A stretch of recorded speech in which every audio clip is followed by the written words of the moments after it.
See, I heard the ding. Yep. There we go. Looking at YouTube, see how long it takes. All right, there we go. Oh shit, I'm on the wrong one. Hold on. I'm here now. Okay. Thank y'all for coming to my channel. Originally, it was going to be 6 of us, but Cassie decided she couldn't make it tonight, scheduling and stuff, so it's 5. And there's no writing, just us talking about our books, answering some questions and this and that. I got a list of the questions I found and other people have already asked, as well as anybody in the comments wants to ask questions. We will feel free to answer those as well. Also, you didn't say I had to talk. Well, Yeah. APHRODITE might not answer. I don't know. But the rest of us will try. You can do hand gestures. Yeah, you know sign language?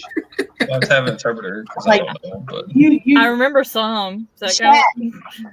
I'll say I know I had to the letters, but that's about it. I don't know actual words. But anyways, all of our channel links are down below except mine because you're already on my channel. And then everybody's books links are down below as well. So if you want to go check any of that out during the stream or after the stream, those links are down there. So yeah. Y'all want to introduce yourselves? Talk about your background, who you are, and any ambitions that you have for your writing career. Okay, sure. APHRODITE, you can start. I'm like, I don't want to talk over. Hello, everybody. I'm APHRODITE Lee. If I seem like I'm under the weather, I'm not under the weather. I'm just kind of slow right now. Improving from my craziness of the past couple weeks. What was I supposed to be answering? Tell us a little about yourself and your background and what your ambitions for your writing career is. I am a retired teacher from Maryland. That's my major background. I also like to do a lot of clerical stuff. Anything involving paper makes me happy. I've been writing since 4th grade. I know the exact moment. And I've only been published. I only recently been published though.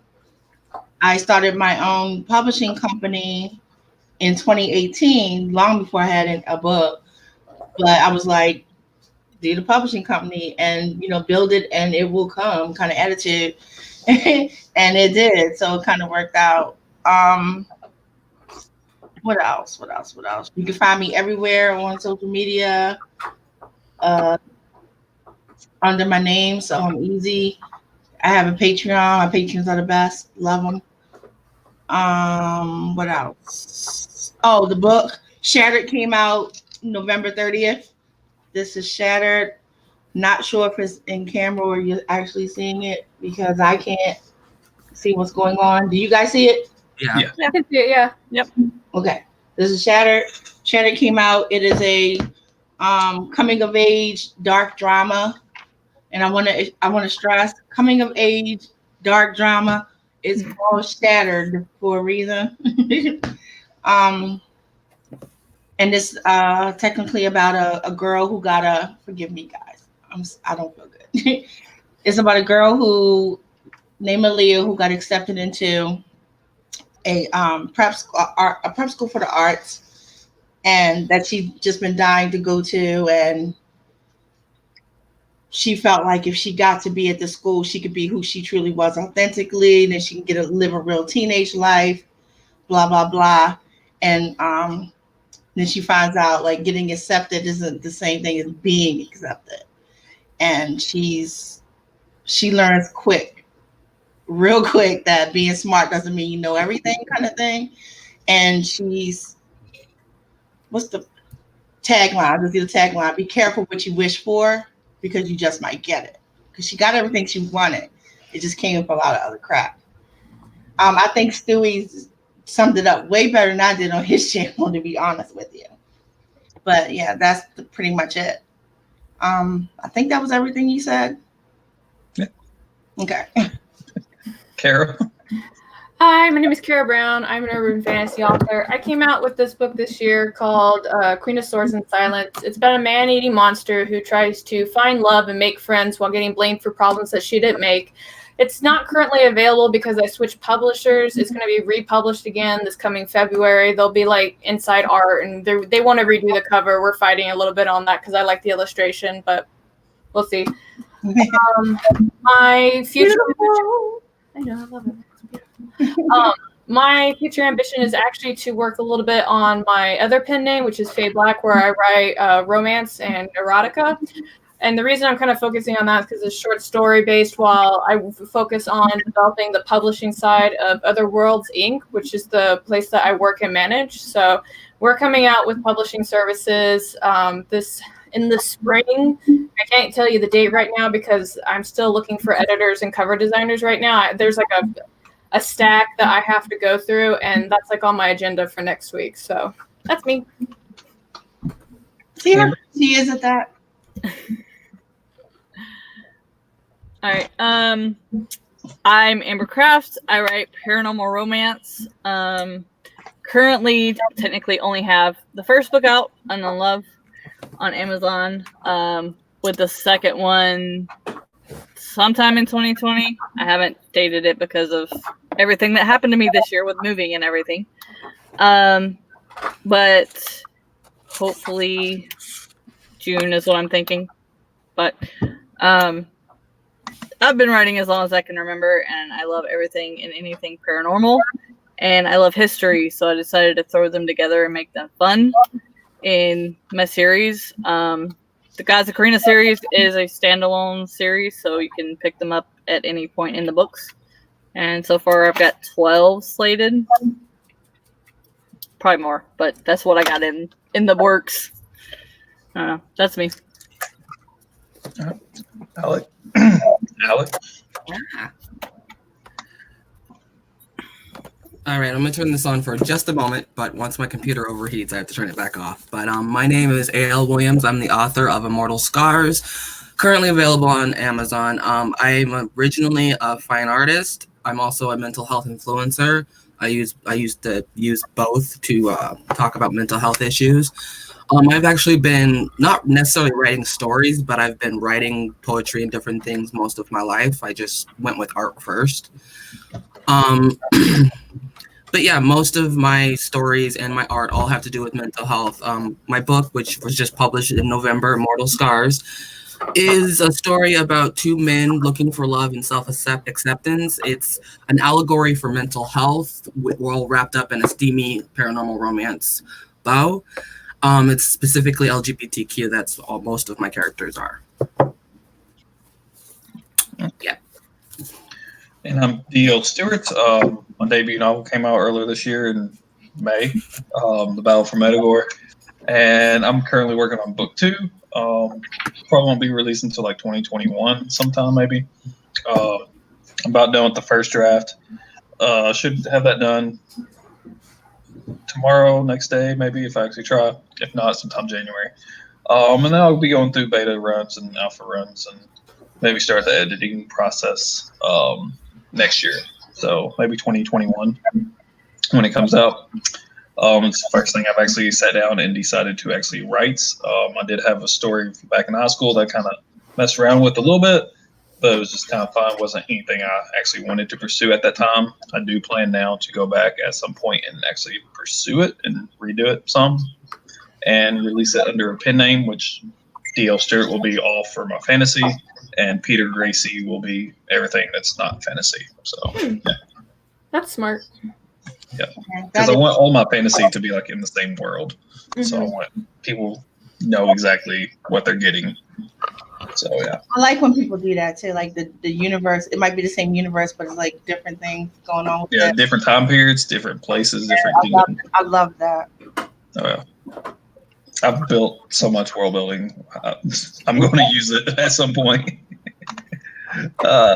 Aphrodite, you asked yourself, why are you so darn weird?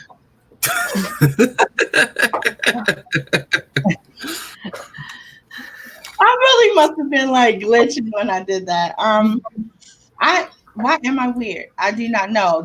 I'll say this. I don't think I'm weird. I just been told I'm weird, so it must be true.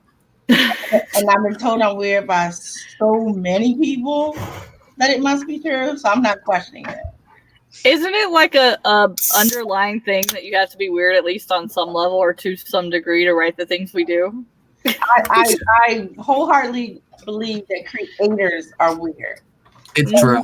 And weird in the sense where the rest of the world don't get us. Like, really? It is really important for you to draw lines on paper.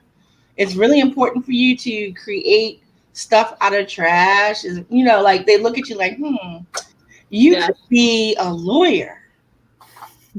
Everybody else is weird. We're the normal ones. Right. But you want to make flowers out of pieces of paper from books that you fucked up. You're weird. They're gorgeous. You gotta teach me how to do that because I got a crap ton of messed up books right here. I know, right? I had to do it though. I had to do it because I had to remind myself that they were still, even though they were mistakes, they were still gorgeous and they served the purpose. I wouldn't have found the mistakes had I not printed it out. When I find all my arcs, I'm gonna make you teach me how to do it. That way I got something to do. I can teach you how to do it in a few seconds. They take a little while to do, but they're not hard. I mean, they're hard now because of the kind of glue, but don't get me started on that. Is that a question that we all have to answer or just Aphrodite? I guess we could all answer them. Carol's like, I want to answer. No, I'm like, I don't have enough content to answer that question. All right. Well, the next one, Lauren Savior. I'm terrible at names. She asks, what has been the most lucrative form of advertising marketing in terms of sales? You mean like what has brought more sales in? Yeah, what you've made more sales, maybe made more money doing that type of marketing or whatever. The one thing that I saw worked really well is actually just word of mouth. Because I track my sales and I noticed that there are certain days that were spiking, but I couldn't figure it out because my publisher wasn't doing a promo. And then one of my friends who actually works at conventions like Comic-Con and Gen Con and stuff like that, she would go because she's a cosplayer. She would go and cosplay, and then she'd talk about my book while she's standing in line to speak with people. And so then they would all get on their phones and buy my book. So for me, word of mouth has been really huge for that. Yeah, I know for me, there's a lot of people locally that just know me, and I've sold a lot that way just so they can say they have my book. But a broader audience, I've done a online book club type ordeal where you discount your book to whatever, and it just gets grouped into this big list of other discounted books, and then goes out to a bunch of different newsletters and websites and bloggers and stuff. So it's like an online book club type ordeal that lasts like a month or whatever. I think the one I did was a month. And I got a lot of new sales from there. So, yeah. For me, I did a couple things. I did a lot of mixed stuff because I didn't know what I was doing. So I was like trying to just generate buzz about it. So one of the main things I did was I just treated the book like it already existed. And then I was telling everybody everywhere I went about it. So they were interested, and I would do teasers. And then, and that worked for me. And then I did, when the book actually came out, I did a test run with Encounters. I'm sorry if I'm stumbling. I'm having a hard time. You're fine. I did a test run with Encounters to see what I need to do, what I didn't need to do, that kind of thing. And like Carol was saying, I saw where it spiked and where it wasn't. And it showed my weekends was spike like crazy. And then it would dwindle and spike, and dwindle and spike.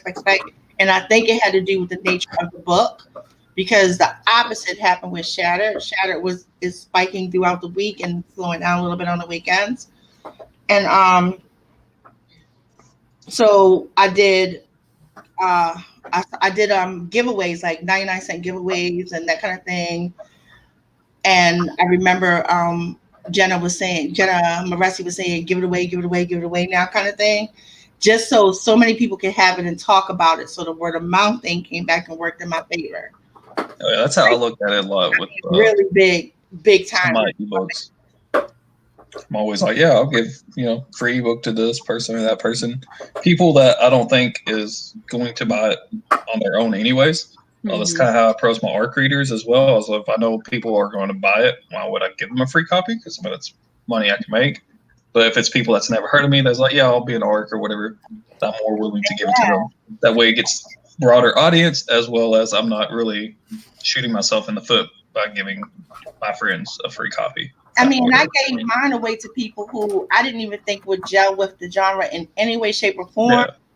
And then they're like, whoa. Then I was getting hit back. And then they're telling people, I got sales from one person who told so many people, I don't know any of these people. And I got sales from people who I have no idea who they are. Just because of the fact I gave one away. Mm-hmm. Like, that's crazy to me. Like, and I didn't do that on purpose. Don't think that was a plan. Like, oh, that's right. She is a genius. No, everybody ain't had no idea. And then I'm getting mail and messages from people every day. Oh my God, just read the book. Girl, this, that, and the third. Fuck Chase. Blah, blah, blah. Chase. And some people like Chase. I won't say names. Yeah, Stewie. But I'm just saying, like, just because of giving some of that away, that worked. Because I was all ready to try to save up money to get like ads and everything. And I didn't. It turned out that I didn't have to. Mm-hmm. But again, it was a year process too, guys. Yeah. A year before the book even came out. Mm-hmm. Amber, Alec, want to answer that? I guess I'll go. Well, what I did, and it was mostly just advice from other authors, is what worked because I have a specific niche market, being LGBTQ romance. I went to a lot of friends I have on Facebook who are well-known male romance authors, and I did takeovers. Like, I've done 6 total takeovers. So I spread my book out among people who, love the same genre and who haven't heard of me. Plus, I have giveaways in all of those takeovers. So there were people I gave ebook copies away to, and that has opened the door for, them to say, oh, I love this book and go review it. I have had some negative reviews, but that's part of the business.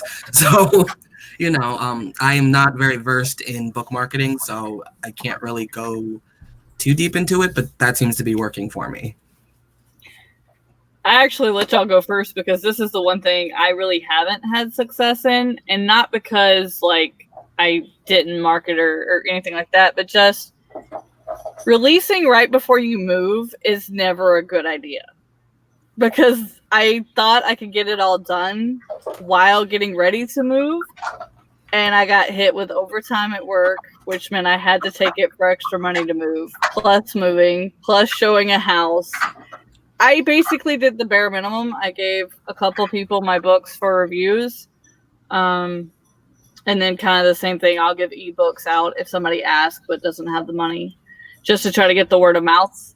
And so I have sales trickling in, but nowhere near what it would be or will be with the next book when I can actually focus on a marketing campaign. I just kind of did a book launch and said, this has got to be it. Next question I got from Stephanie Gillis, as well as D.L. Tillery asked it in the comments. How did you come up with your ideas for your stories? Were you struck by inspiration from an outside force, or did they just pop into existence from your own brain? I'll go first. So I read a really horrible book by a friend of mine. We're not friends anymore. She asked me to leave a review, and I did. And I finished reading her book, and I was like, I can write better than this. And so I read a lot of everything. And so I'm not going to say I got my ideas from what I read, but it kind of helps foster the creativity if you do read a lot.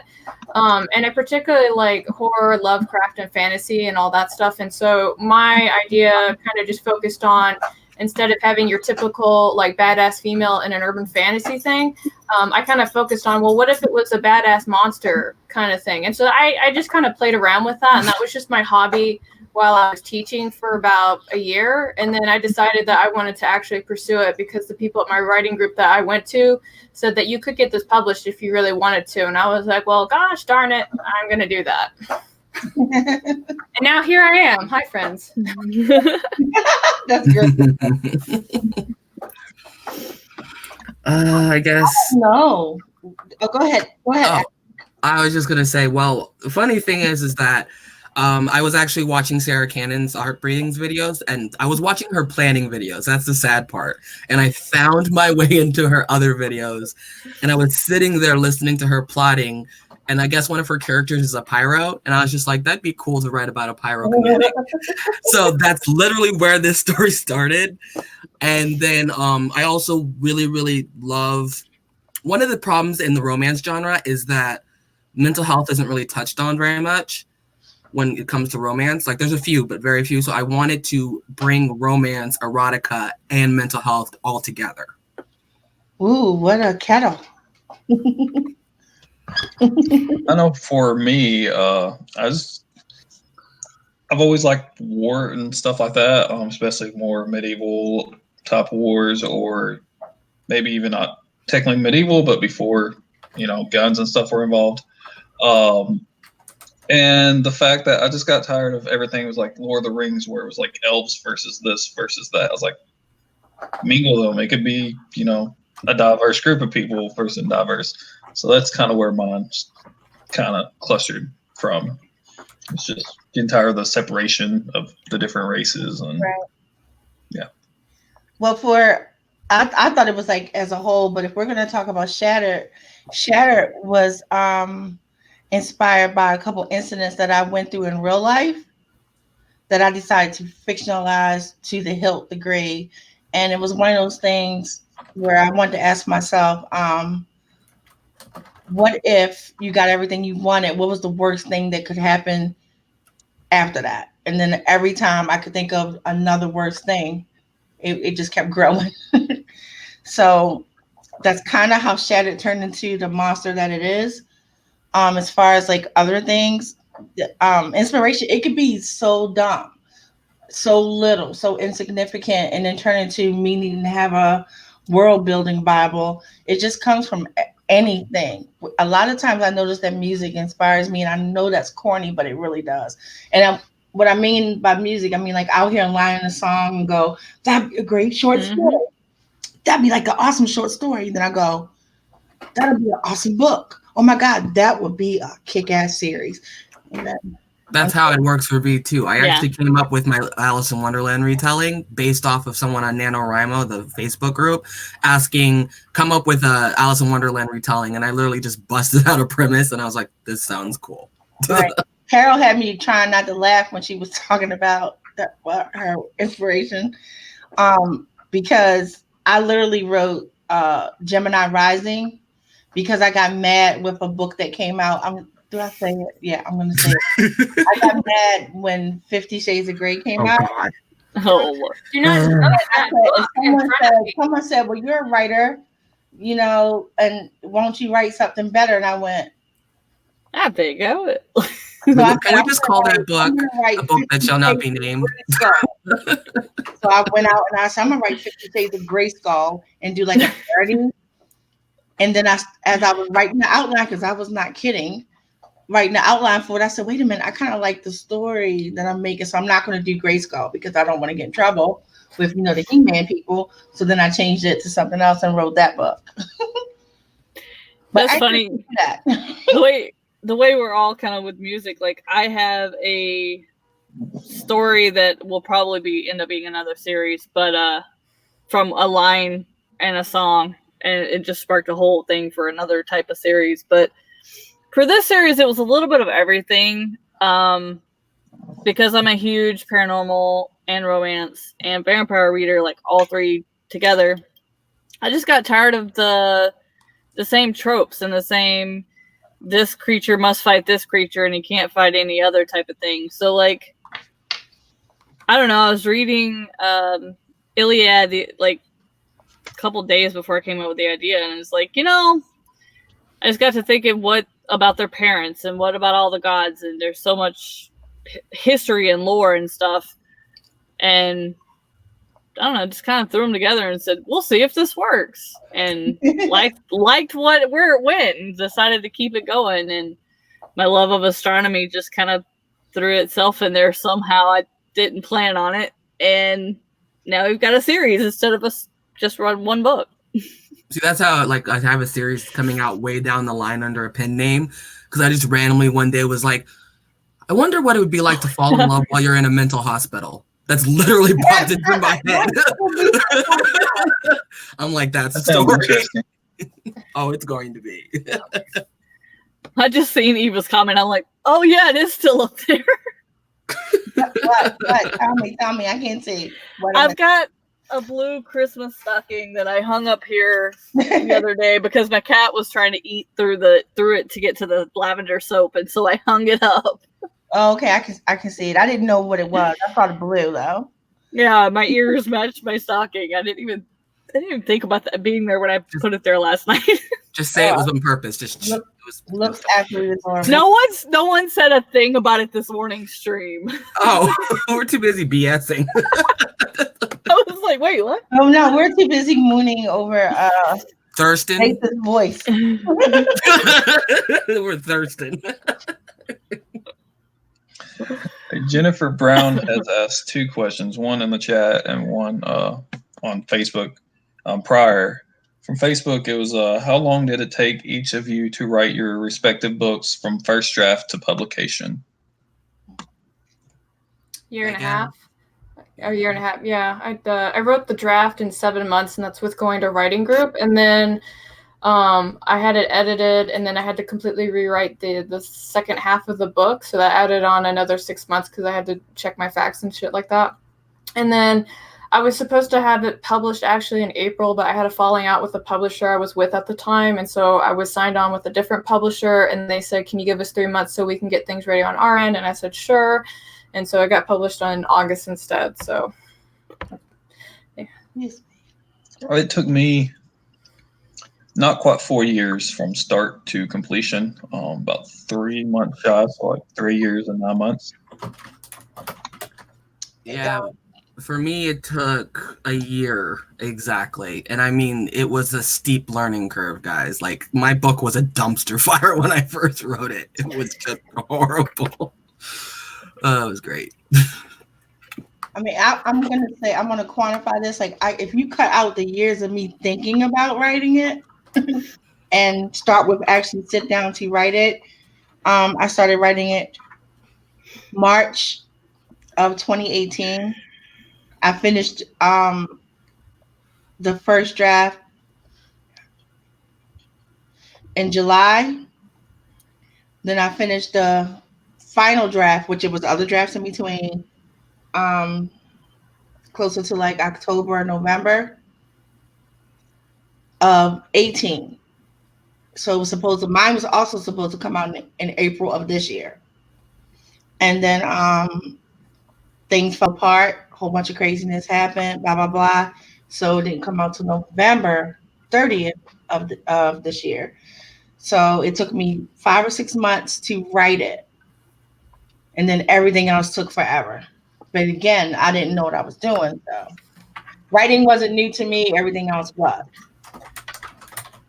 This is kind of another one of those where I kind of have a different take. I wrote this story as part of another story like 10 years ago, and I realized I had way too many characters, and so I split it and went through a self-publishing company for what was technically going to be the first book. They did such a horrible job, and it was so bad that I thought it was me and gave up on my writing. I lost the book and everything. And when we actually moved to Nebraska, I found all my written first draft, reread it, and by the time I split it one more time, I got all the other crap out of it and did all the rewriting, it was about, I want to say about 14 months to actually finish the writing between cutting and pasting here and there and finishing it. So probably from start to finish, actually, when I found it again, it took about 18 months because it took me time to get money saved up for the cover and things like that as well. Because I didn't have any money saved because I hadn't planned on doing it. So, 18 months altogether once I got back in it. Takes time. And then the one that Jennifer had posted in the comments is, CARROW, are you going to feature any of your doggies in your upcoming books, especially Bones? So if you read my book, there's a thing in there called murder chickens. I usually model the murder chickens after my dog's personalities. Bones does get to be in there, but he's in a side novel that I call Stray Goddess, and he actually is basically Bones in there. So the answer is yes on both accounts. That's so cute. Mara asks, have you explored a genre and decided it wasn't for you? And if so, what made it bad for you? Or made it a bad fit? Yeah. I haven't really explored that many myself. I've done mostly fantasy and then did some other non-fantasy action type stuff. And I feel like that's where I'm just going to kind of stay. There's one project that's got like a romantic subplot, but it's mostly action, fantasy type stuff like that. So I haven't really explored anything else. I think the only other thing I've tried to explore is, I don't know whether I was trying to go for a cozy or trying to go for just horror, but I started writing horror, I think, and it turned into a cozy, and then it was just all kinds of confusing, and I gave up. Yeah, see, for me, I never actually tried to write anything else because I have a very special place in my life for romance, specifically paranormal romance. Those were the first books I really read when I was, younger, except for, the kid books. And so that was the genre I always wanted to stick with. I mean, I do want to broaden my horizons, but there will probably always be an element of romance in my stories and mental health. I think the one that I would struggle with the most is anything historical, just because one of the things that I know from living overseas is that the way that history is taught in different countries is very different. Like when we were doing a history class when I was in England, and we had a guy from another student from Spain, and he kept shaking his head and his eyes were big the entire time we were going over this one time period. And so I got with him at lunch and I was like, "Are you okay?" And he was just like, "In Spain, that's not how we taught it at all. Like in the class, it was they came and occupied the area. In Spain, it was that they came and murdered everyone and took their shit." And I was like, "Well, okay. Same thing. Mm-hmm. Yeah." So, yeah. And I kind of semi-wrote like something with history in it, and one of the beta readers, who is a historian, tore it apart because he was like, "Well, if you want to be historically accurate," it's like, I don't, I really don't, I'm just having fun here. So I just, anything with major history elements, I'm going to struggle with. So, yeah. For me, this Shattered was outside of my wheelhouse. And I learned the term wheelhouse from Sarah, by the way. I never heard that before until Sarah said it. I like to write paranormal fantasy, paranormal romance, that kind of thing. Even a little, not so much erotica, even though I wrote erotica, but y'all know what I mean. It'll have erotic elements. It'll have erotic elements, but I like to write that kind of thing. So Shatter is not my thing. Shatter, not my thing. Coming of age is not my thing. So that was outside of my norm, but it did work out for me. So I'm glad I tested. Then Noah asked in the comments when my memoir will be released. I have no idea. It's just kind of a side project at the moment. To be announced. Yeah. I have 220 works in progress.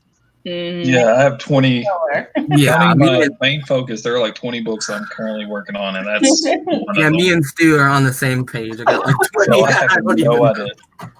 My Metagore series is like my main focus, and then when I kind of get burnt out on that, then I jump to my memoir or to another fantasy thing. So I'm gonna tell you the this only decade maybe, or next decade, since we're about to start a next one. But yeah, So you ain't got much time. Yeah, you got 2 days, maybe 3.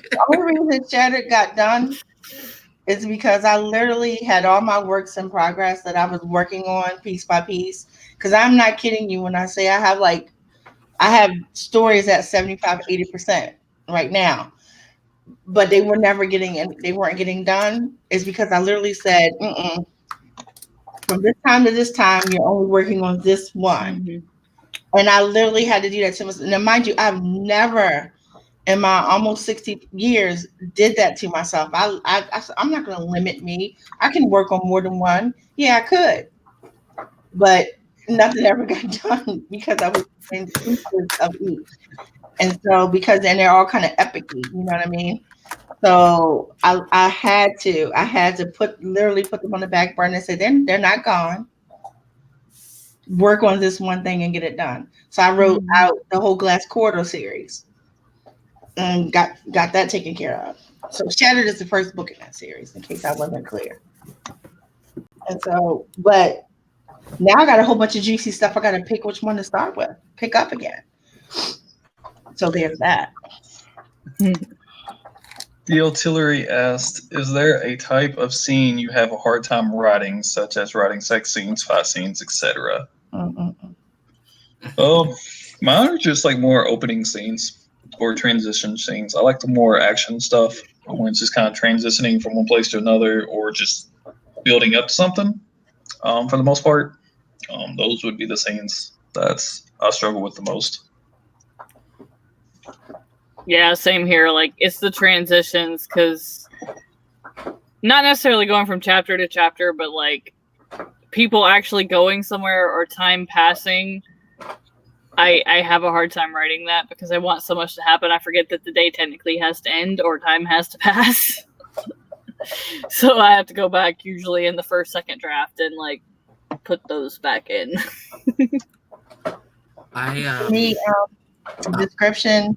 I'm not big on description anyway, but not because I can't do it, just because I'm just not a big fan of describing every damn thing. But because of that, I do struggle with stuff like fight scenes. So that's where that's one of my harder things is basically describing the choreography that goes along with fight scenes. I have trouble with that big time. I struggle with fight scenes, descriptions. Everything else just like falls out of me like a waterfall, especially sex scenes.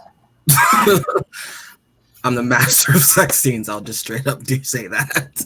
But yeah, and I think the main reason with fight scenes I have such a hard time is because I'm worried they're not impactful enough. Like, I guess it's just self-esteem more than anything. My fight scenes could be better than I think they are, but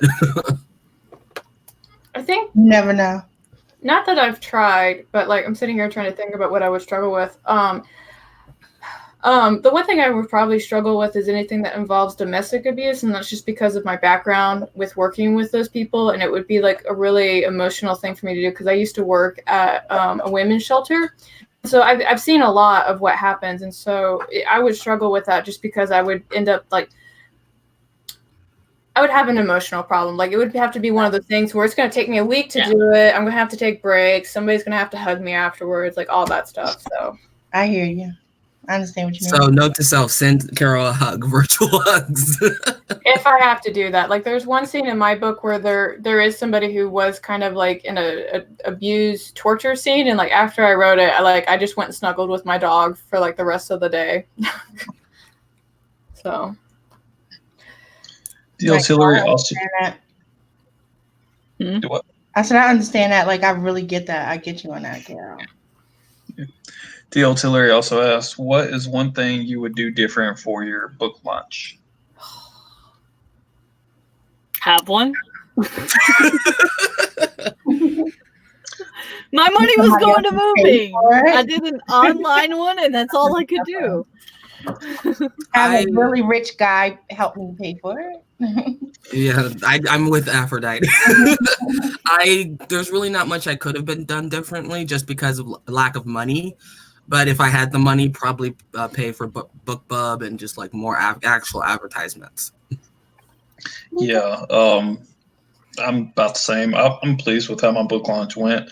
If I had more money, I'd probably got a different venue and then actually, went more all out and stuff like that. But Oh wait, you mean like a book launch party or like getting your book out? I misunderstood that. I'm sorry. I'm taking it as all together. Okay. Well, Because you I don't think have to have a party to launch your book. Yeah. Right. That's why I wasn't. Okay, I messed up. Forgive me.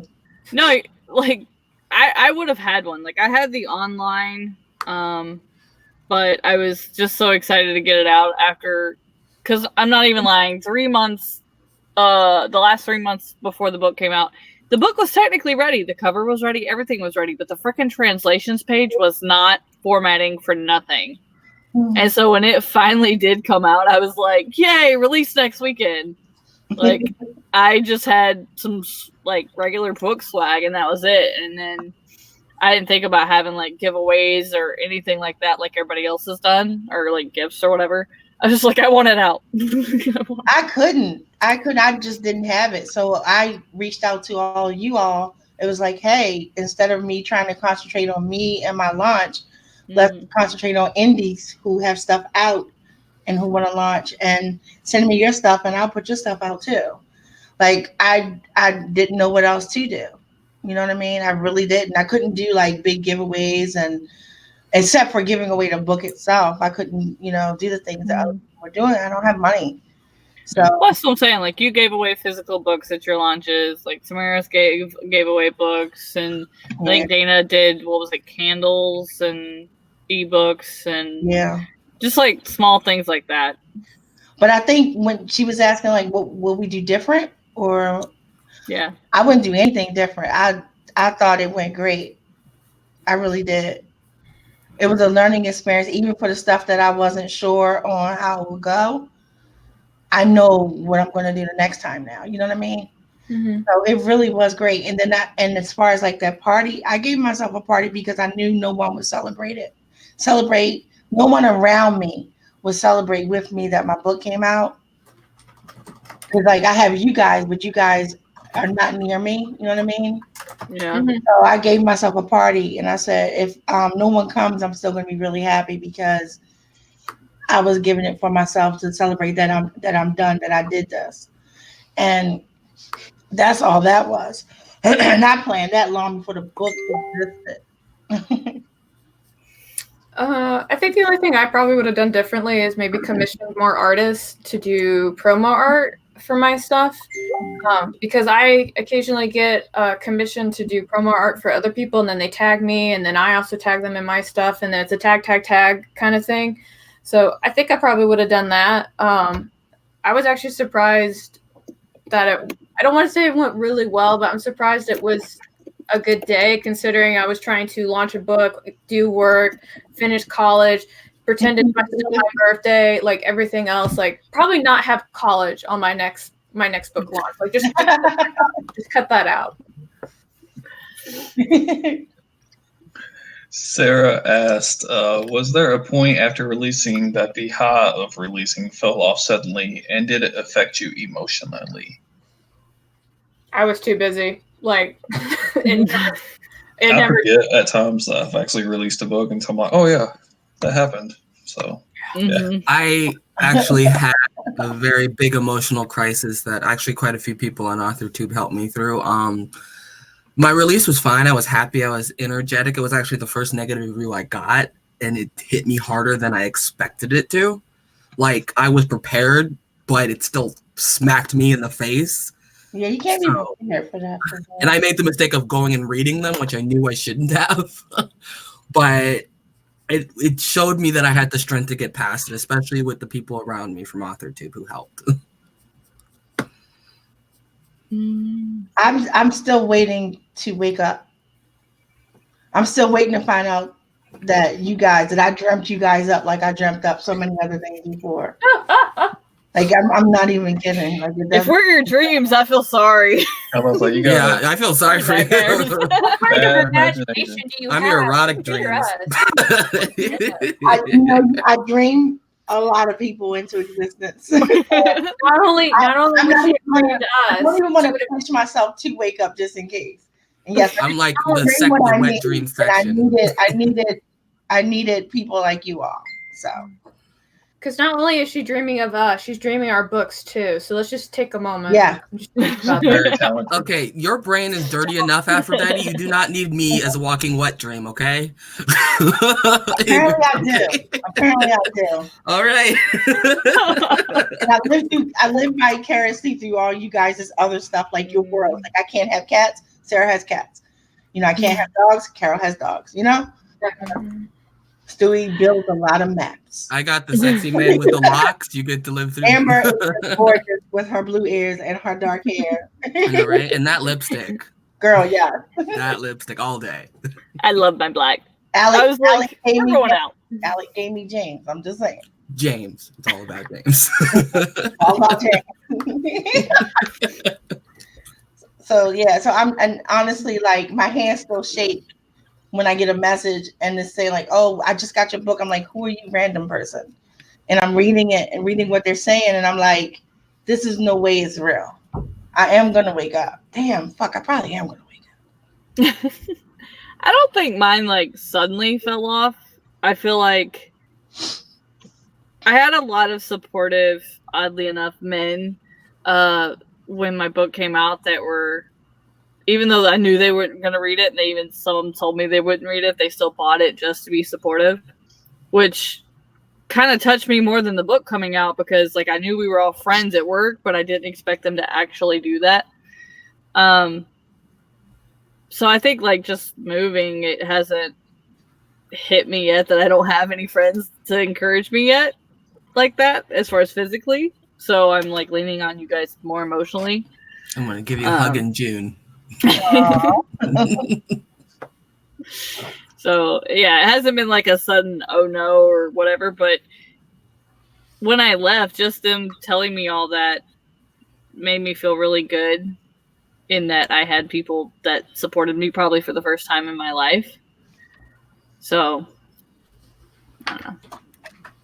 Well, see, I think that's the biggest impact of being able to publish your first book. And I would have done this either way, but I think the biggest impact was the support from people we've never met after publishing it. I mean, Aphrodite reached out to me and helped me out. Stewie reached out and helped me out with some graphics. I mean, even CARROW with her advice, everyone has reached out in some way to help me. I'm so appreciative for that. And that's probably the best part of all of this. Yeah. That's what's so amazing about our community. You know, I really, and I mean that with all my heart. It's like every community has bad apples, but we have the fewest. We got great apples, all different kinds. Oh my God, we got so many different kinds of apples, and it's all cool, you know. Excuse me, I'm sorry. Yeah. Great question. DL Tillery also asked, what did you pay to publish your book, meaning editing, cover costs, advertising, etc.?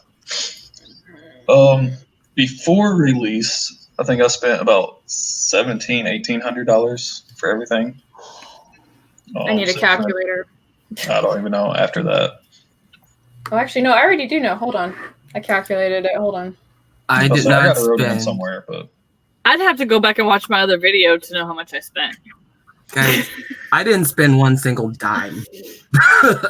And that's only because a lot of it, what saved me was Aphrodite's help with formatting. And then I'm a artist who can design covers. So that saved a lot of it for me. Oh, I can format like a biatch. So honestly, I probably wouldn't have been able to publish this book if it wasn't for the help of my friends. I'm trying to think. Honestly, like when I did my test run with Encounters, Encounters didn't cost a penny because I designed the cover, I did all the formatting. I had a friend who was an editor edit who did it for me for free as a let me back that up. Who wants to be a full-time editor? He is a professor, and he's an English professor at a college in Delaware, and he wanted to move into that. And so my stuff was a test model for him, if that makes sense. So that didn't cost me anything for my test book. Shattered, on the other hand, I had to pay for the cover artist, and I actually did pay for formatting, which I have not used yet. And that's another story we'll talk about another time. But if you see Shattered, it's my formatting. But the cover and formatting package that I bought, or that my best friend bought for me, I want to say it was like $500, but I think it cost like 700. But I got a really good deal because of an in I had with them. So let's say $500 for that. And trying to think, it was something else that did cost. I was way under $1,000 to publish Shattered. That's like, because I don't know the exact amount, but it's like closer to 750 to get Shattered done. For my first book, because I went through the self-publishing company, I spent close to $3K and didn't get half the stuff they promised, but which is probably what pushed me to do it all myself for Unknown Love. So I did everything except the book cover and of course all my advertising stuff, like my bookmarks and things. So if memory serves me correctly, I'd have to go back and watch my own video, but I think it was around $700, maybe less. So I spent too much. So the cover illustration I actually got from an artist who works over at White Wolf and Magic the Gathering. She does all the painting stuff for those things. Awesome. So she was expensive, but to me it was worth it. So she cost me $880 for the illustration, but I own the rights to the illustration at that point, so it's my works. I can do whatever I want with it. And you always have to pay extra when you're basically saying, "Give me your shit," and you can't say it's yours, right? That's right. Yeah. Right. So I did that. And then I paid for developmental editing from a friend, and she gave me a discount, but that still cost me $900. And she like really tore into my shit, and that's why I had to rewrite the second half of the book. So for me, that was very worth it because it helped me polish it up a little bit. After that, I didn't pay for anything because I went the traditional route, and they covered a lot of things like the cover formatting and the interior formatting. Like they did all of that. So, but if I had, so I can't answer those questions, but those probably would have cost me as well if I didn't decide to learn how to do them myself. So yeah. Mm-hmm. See, I got lucky. I had a professor that works at a college in the UK that is actually a textbook editor. And so she did all my straight format editing and stuff and copy editing. And then my neighbor used to be a teacher, and she did all the other stuff. So. Oh, yeah, I forgot to mention one thing. Honestly, one thing that did help me too is that I had a wide variety of beta readers. Ones with backgrounds in editing, others who were just readers, and others that were just authors. So that's a lot of what pulled the weight of the production of my book because of lack of money. Yeah. Yeah, I won't get that lucky with the next one. I think I got really lucky with this one because I have Amber, I have Jace, I have Meadow, I have Aphrodite. Oh my God, you guys don't even know. Like, I'm the worst reader on the planet. I really am. Because I have issues just being able to see in general, and then being able to, like, I can read a chapter or two at a time before my brain scrambles on me. And I'm slow to boot because I read like I'm watching a damn movie, and then they walked into the room, like I'm weird. So, but other stuff like paperwork and spreadsheets and formatting, I'm a beast. So I'm never really good use to anybody as a beta, but I'm good in other things. You're also good at motivation. You're a huge motivator to most of the people on Authortuber. I honestly think so. Oh, Yep. thank you. That's why I meant every word. Y'all are too nice. Cachet asked, did you use good self-care while writing? If so, what are some things you did that you would recommend? If not, what would you do differently for your mental health? There is no self-care. There's only writing. Yeah, what is self-care? Self-care comes after the book is out. If self-care means, did you write for 2 hours a day and sleep 8 hours and eat and all that other stuff, bathe? No. I mean, with me, I am the type of person that can reach unhealthy levels, but I am hyper-focused. When I say I'm going to do something, I will sit there and I will work on it for hours and ignore everything else. I mean, I'll still eat and bathe, but I probably should have done more self-care, but I enjoy what I do. So The only thing that I will be guilty of in self-care is bathing, and that's only because of my skin condition. If I don't, then I'm in more excruciating pain. So when the pain kicks in, it reminds me, oh yeah, go do those things that you have to do. And then I've gone days without food. I've gone weeks without leaving the house. I am not, because I would get so into what I'm writing. So no. But I want to say in my defense, maybe that's my base. That's my basil. That's how it's supposed to be for me, and I'm not supposed to do those other things. I don't know. I will say, as far as advice goes, because I did know that I did this, I would work and work and work like a beast, like a factory production line. But if I dipped, then I would just not write that day. I think I have glitches, so I'll get you on that. I'm actually surrounded by some really good people. So my spouse is really good about being like, you need to turn the computer off now. We're going to go watch TV. He's really good about pulling me away from work, so that way I'm not always focused on it. And then writing wife is really good about getting me out of the house to go out and see things or do other things. So, yeah, so I have good people that know that if they don't check on me, then I'm just going to work nonstop. And so they're good for that. And of course I have my dogs. My dogs are all like, you're working too much. Play with us. So See, that's good. I would love a doggo. I really would. Yeah, my cat's just looking at me like I'm an idiot. Well, y'all see my cat. Cats are like adorable. Go away now. My cats have me on a schedule. I swear to God. Like the kitten will come in, and she's taking the place of my daughter's cat, who will come and wake me up every morning by irritating me.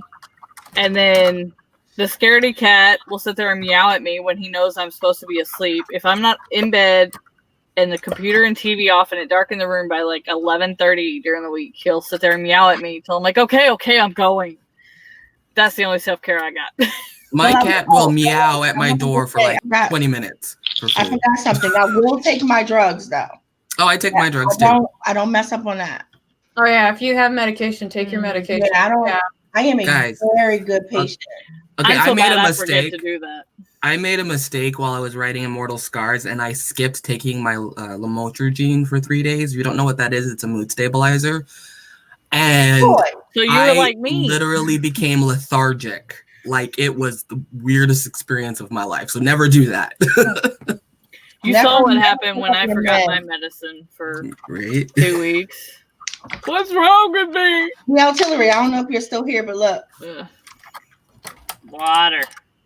Oh yeah, I need to drink some water. I want to let you know, she sent these to me now. She doesn't live near me. She went on Amazon and sent these to me. I guess I probably need to drink. Eva asked, high school reunions, more fun with the book published? I haven't done that yet, so I don't know. Never been to one. The school I grew up in was ghetto. Well, Tucson's version of ghetto. They can't afford high school reunions, so that's never happening. My high school closed, so that's not happening. I went to too many schools for them to probably even have me on record. Oh, that's so sad. I have a great high school, and the Glass Corridor series title comes from my high school. We had a glass corridor, and when you walk through it, it was like magic in there for some reason. But like it felt like magic. Um, but I graduated from school, when we were still drawing on cave walls. So most of my people are gone. So I wrote my book too late. I wrote my book 30 years too late. We'll have our high school reunion in the 2021, like you said. We'll make an Authortuber one. Yes. We will have to. And oh my God, we could dress up. We need to have a prom. Oh shit. Yes. I still got my cap and gown from graduation. I think I have mine. Here we go. We'll do that on the cruise. I didn't go to Yes. graduation because when I was 16, I thought I knew everything and I was better than everybody and better than teachers. Teachers were dumb, couldn't teach me no more. So I went to my mom and I was like, can I test out? And she said, yeah, you can test out. So I went to school. They said, well, in order for you to test out, you have to leave school officially, like drop out and be out for 6 months before you can go test out. What? So I was close to, my mom should not have let me do this. But so I was close to 17, tested out. I'm done. I got my high school. I can go to college. But I was ridiculously immature. Like the fact that I thought I knew everything should have been a sign. But that's every teenager though. Oh yeah, but my mom let me do. My mom was the kind of person who was like, I'm gonna let you go ahead and fuck this up. But you are smart. You just don't know everything kind of attitude. So you'll sit. And so then I thought, oh, I can go and I can just take some money. Like, hey mom, give me a couple $1,000, and I'll just go find myself. I'll go to Europe and find myself for a little while, and then I'll go do this, that, and the third. Then I'll go to college and then graduate at 21, 22. And you find out that at 16 and 17, don't nobody allow that shit. You ain't grown. Right? Nobody would hire me. I'm like, what do you mean? I am a graduate. Like, you're 17, go somewhere. Go home, little girl. So it wasn't until I was 19, which was a waste of time of testing out because I could have just stayed in school. 19 before I could even go get the jobs I wanted and go do the whole let me go find myself in the world for 3 years. Blah, blah, blah. Y'all don't know. I was always a space cadet. I'm a space cadet now. I'm going to die a space cadet. But just buy yourself a rocket ship? Except no, because I'm not going to actually leave the planet. Well, see, when I went to college, I was stupid enough. Like, I don't regret getting, my liberal arts degree in fine arts, but I honestly should have just gone for business or marketing. That probably would have served me a lot better. You still can. That's the beautiful thing about that. The only reason I went to college was because I was trying to get out of my job, and then I ended up resigning before I got the degree. The only reason I didn't finish it though, because I always dreamt of going to UCLA, so I wanted to go to UCLA. But by the time I went to UCLA, the only reason I really went at that time is because someone told me that you can get money. They'll give you like student loans and Pell Grants, and you can take all that extra money and do stuff like buy cars and stuff and hang out with pretty boys. And I was down. It's a trap. I fell in that trap too. Yeah, and I get a degree. What? I'm not finding any problems with this, but yeah. Then you end up with thousands of dollars that you owe. That's why I got a Pell Grant. You ain't got to pay that stuff back. Yeah, I got the Pell Grant. But when you get to a certain point, you still, it's not enough. See, I made the mistake of taking the loans too. I didn't take out any loan. I went to community college.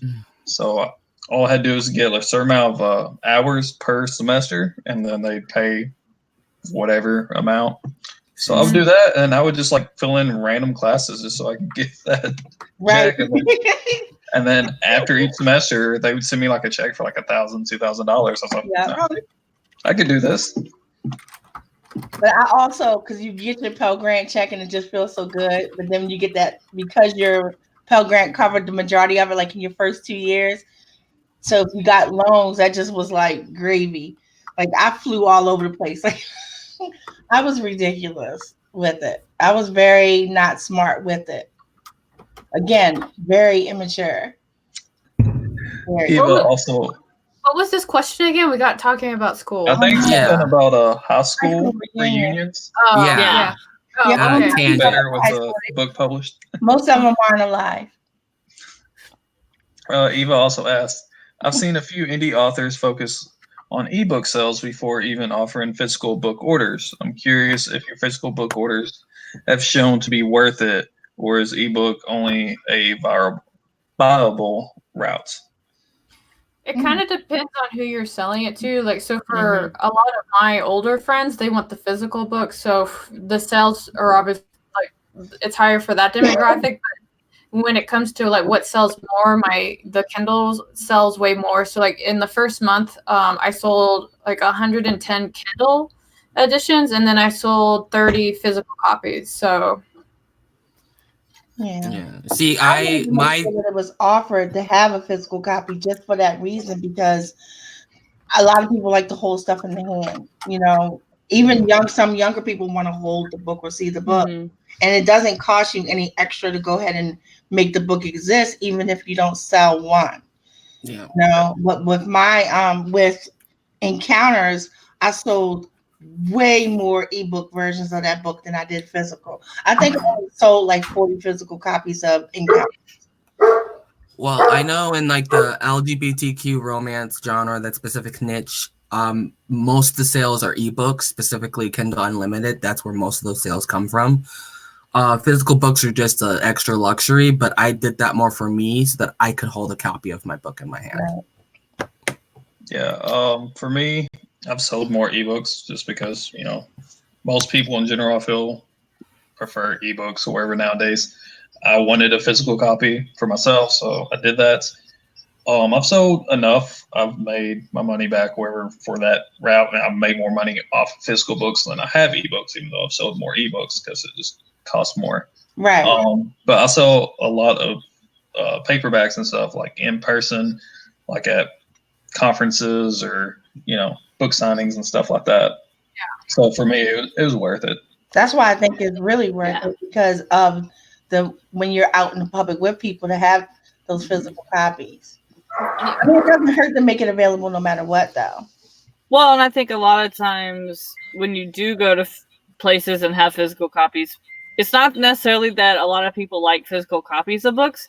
They like signed physical copies of books. They do. So that's when I think it becomes viable to have that paperback so that they can say that, because they're more likely to buy it with you there to sign it than just to buy it online.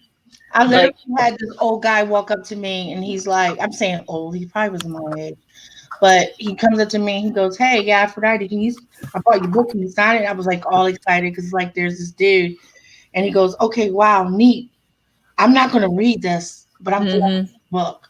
Yeah. And I'm like, See, I was actually okay. invited. I was actually invited to a local. It's our local book con or whatever. And I guess one of the other major LGBTQ romance authors wanted to buy a joint table, so I might be at that. So I'm gonna have to get a bunch of physical copies for that. So. Oh, that's cool. Yeah, usually talk to the people who run those and say, on average, how many books should I bring? And they can tell you. Yeah. Because they're going to know how much traffic you're going to get in that area. So usually when I've gone to a venue, I bring 5 books with me and I come back with none. So. Okay. All right. Cool. Good. Thank you for that. Also, if you do what, Carol? I'm sorry. I'm yelling at my dogs. Ignore me. No, she said she brings like 5 books with her. Oh yeah, I just bring 5. Okay. And then I leave with none. So. I know. Also, if you contact them like in advance, if you are going to go to a venue, you can actually request where you want to be within that location. If you want closer to the door, or if you have like bladder problems or whatever, you gotta go to the bathroom a lot, closer to the bathrooms. If it's summer and you don't want that heat from the doors, maybe farther back in the room or whatever. But that's usually kind of first come, first serve. So, but they'll work with you on that as well. Oh, that's good to know. Because I know you gotta a lot of people around here, local authors are up there in age and they need to go to the bathroom a lot or something. So that's how I found out. I don't know. I think both are viable options, but it depends on where you live and who you're trying to sell. I mean, most of my paperbacks have been to people I know just so that they can get me to sign them. But it equals out because, like Stewie said, you get more for your paperback, especially if I have them and I'm selling them to you. Even if Amazon never sees the sale, I'm still making the sale and I'm making more money than I would through Amazon. Oh yeah. And see, I have a lot of queer friends all through the city who I've already said they want to read my book. So they'll tell their friends and their friends will tell their friends. So if I go to this event, it actually might be pretty lucrative for me. Yeah. See, I sell like one paperback a week at the very least because my mom is reading my book at work. So people will just read a chapter or something during their break. And then they're like, where do I get this? So she's got like a handful of my business cards. So. Even my sister, she told me she wants a copy of my book so she can go tell her friends. I'm like, you sure you want that? Because it's kind of erotic. She's like, I don't care. That's good. Alex, let me tell you this. Like Carol said, like just get a couple of your books. You sell them out. But my best friend, I don't have one to show you. I have to show you in another video.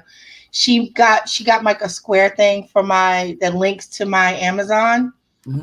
And she put it on the side of the little popcorn majiggies that we were putting popcorn in. Okay. So people had that, they could scan it. I don't know what you call those square things. Oh, the little code. Yeah, and they can scan it and they take them to where they can buy the book. So you can bring like lollipops or something with you and put the sticker of your square on the lollipop and give them away. Okay. And like, I know, here's a treat. And then if they can scan it and still buy your book that way. Okay. There's apps that actually will create a Q code. Yeah, that's you what based on that. I think Square does that. Yeah, Square does that. Yeah, I have a Square account. That's actually, I'm gonna go try. I'll be right back. Okay. When I go to art venues to sell my art, I actually have a card swipe. So I can just go ahead and generate a Q code for that, so it wouldn't be that hard. Yeah, that'd be a good idea. Just bring you 5 or 10 and then go from there. Yeah. Oh, yeah. DL Tillery also asked, how has Authortube helped you with your writing career? With me, a lot of Authortube helped because I remember when I found the videos, first it was Sarah Cannon, then it was Alexa Dunn, and then I accidentally found CARROW's video. It just popped up on searches. And all of them, especially Carol, because she was cut and dry, and I love that. It helped me learn what not to do. So I skipped over a lot of mistakes that new authors make thanks to them. And also just making friends with different types of people with different backgrounds has helped me as just a human being, bettering myself as well as an author. Right. I tell people all the time, I don't want to be in a room alone with a whole bunch of people just like me. I want to be in a room with people who are not just like me in thousands of different ways, but we do have a similar thing, like Authortube is our bond. I found So these are the little popcorn thingies my friend made for me, and she put the shield on it, but on the back, she put the. That's cool. That is awesome. That is really cool. Oh, scan here to purchase. So that way, because I was going to run out of books, at that thing, and so she's like, we'll make sure that people can still buy while they're there, blah blah blah. So she made this. So you could do something. She literally did this on her computer. So you could do something like this and put it on like candy, piece of candy. Okay. When you run out of the books that you brought with you. You could put that on the back of business cards too. That's pretty good. That's what she was telling me to do, but I just didn't know how to do it. And then we were running out of time because the release party was coming up. So she said, well, I'll just put it on your popcorn thing. He's like, I got them in silver. I'll just get the clear labels. And I'm like, you do whatever you're talking about. I don't know what you're talking about. And I'll see you at the party. And this is what she came with. So that was a good idea. I'll have to try that out. And it doesn't cost anything to make those. Whatever the app is that makes them, it costs nothing. And then you could just print them on, I forget where, this what do you call those things? The staple papers that have the little labels. Mm-hmm. The little circle ones, and you can literally stick them on lollipops. And that is not my idea. I got that idea when I used to go to this one bar, and they used to give out condoms because they wanted all the guys that have condoms, obviously, and they will put the condoms on lollipops. Oh, And wow. people would pick them up, and they would be all these different color condoms. I would have been like, is this for practice?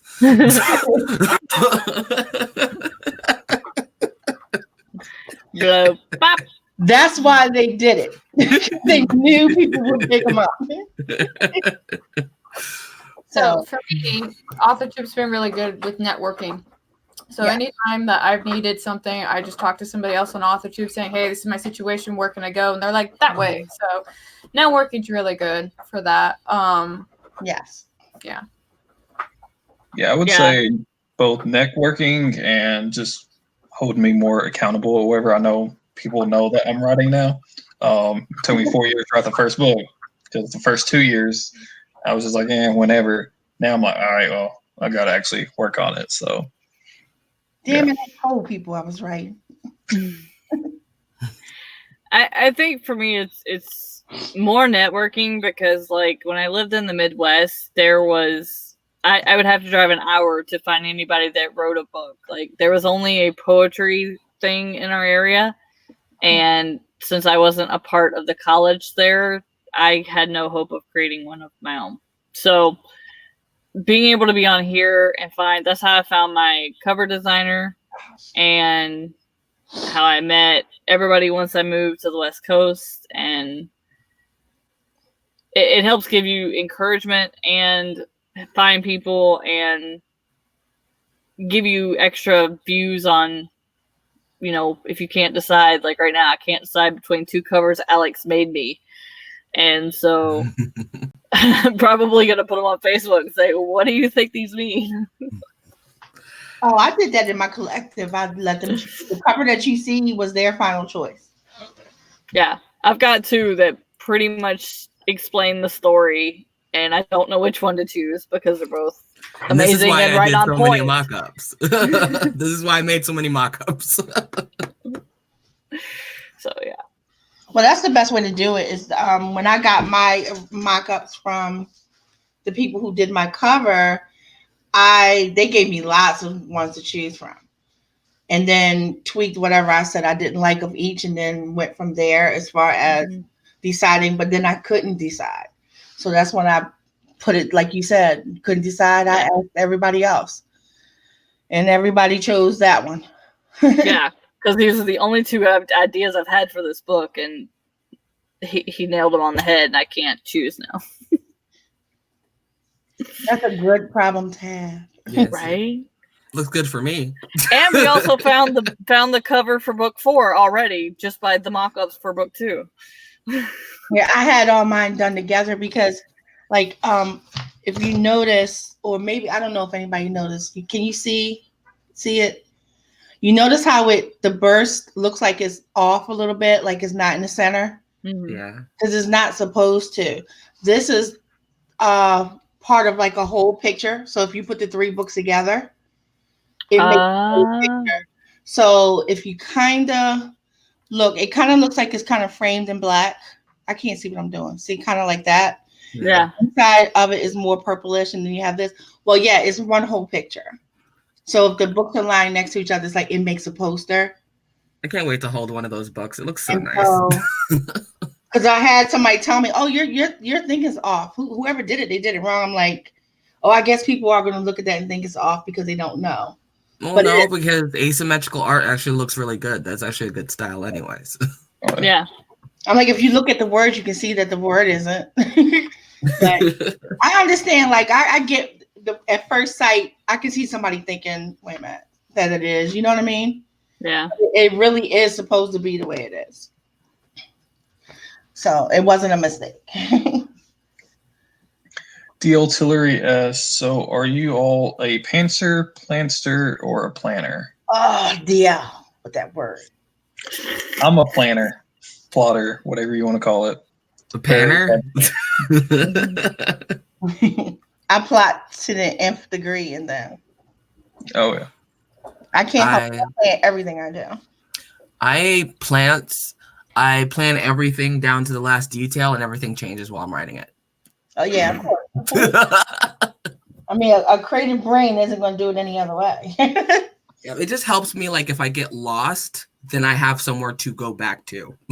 Yeah, the crazy person in me has to plot it out. I have to. But that doesn't mean that it stifles you in any kind of way. It just means that you have a blueprint to follow as you go. Oh yeah, I change mine all the time. So Yeah, I just changed. I had to rework a whole one. yeah, I mentioned earlier that I've got like 4 chapters left out of 49 to write, but I know the first half of the book I'm gonna have to redo a certain element within some of the chapters. So yeah, I plot. She's just like, I plot. Yeah, no, I plot, and it's kind of like in the beginning, it's kind of like it's like a really bare bones like scene plot. And Yeah. then when I do the revision, I go back and I detail it a lot more, just because that's when I need to know where I have to cut the fat out. I tried to do the really detailed one with book 2 that I wrote earlier this year, and that ended up being a huge waste of time for me. But doing it bare bone and then doing it detailed afterwards is a really big help for me. Yeah, I agree. Mine are all scene based, She went outside. That's that scene. I know that what all that entails. I don't Yeah. have to write. And then she did this, and then she got in the car, and then she drove to the school. I just know that scene. That's kind of what I needed to know it. Yeah, I just write like a few sentences each scene to know what happens in that scene, and then I'll write it from that point on. I kind of do both. I do a little bit, just a couple words if I know just generally what's going to happen. But if I get ideas like later on, I was like, oh, I want to make sure this is in there. And you turn into 16 pages. No, Yeah. Steve doesn't write outlines. I keep trying to tell him he's writing synopsis. He's writing a short story to write the full It's story. still freaking awesome. Basically, especially with my memoir, like I said, I'm only like 4.5, 5 chapters into my memoir, and it's over 30 something thousand. Most of that's my outline. So yeah. Stewart. I love when he's like, I wrote 4 pages, and you're like, on what? Oh, my outline. Yeah. I know for Yeah. Metagore, a You are- lot of the chapter outlines That were is like not an 600-700 words. And then my memoir is like closer to like 1,000 on a couple of the chapters for the outline. Did the characters jump? Is that my eye? It might have, I don't know. I've got mine set so it's not jumping as much. I like to say I plan maybe a paragraph of a description of what I want to happen in each chapter. But then thanks to interviewing Cassie, I think I'm going to call myself a puzzler, because I've got the bare bones basics of the story, and then I've just got to like work them together to figure out where they all go. Oh my God, I would drive myself crazy. If I That's did. how Me I too. usually do my outlines. I don't do it during the writing process, but when I'm doing the outlines, I'll just get all these random ideas. Yeah. Yeah. Okay. I I'm call going to it. have to rearrange all this stuff and string it together. I'm I not mean- lying when I tell you my desk at work like has 2 lines of Post-it notes of ideas for Unknown Origins, which I started in camp and didn't finish because I didn't exactly know where I wanted it to go. And I've just got Post-it notes that you'll see me move around throughout the day. And So that's cool. That's when you're dumping, Yeah. trying to sort things out. But not when you're ready to sit down and write. You kind of know where you're starting. Usually, I'm sure. See, I do the puzzling and editing, but drafting, I have to work linearly from beginning to end. Yeah, when I'm writing it, I have to write beginning to end. But like, I don't really, like I said, I plan out how I want it to end for the most part, and then everything else I just kind of puzzle together to make an outline. I mean, that's the beauty of it. Our processes may be different, but they work for us. Yep. Yeah. I work in order too, chronological from the beginning to the end. I will jump around if I get frustrated with a scene, so that I will keep writing. So I may skip and go, you know what? I've been wanting to write that one scene anyway, and I'll do that and then go back. But 99% of the time I'm going right through. Yeah. Yeah. Everyone will You tell do me. like me and write add description and then keep going. Oh, Yeah, I do that sometimes too, but I definitely can't like skip over a full scene. My brain just won't let me do it. Yeah, finish a thing. Yeah, no.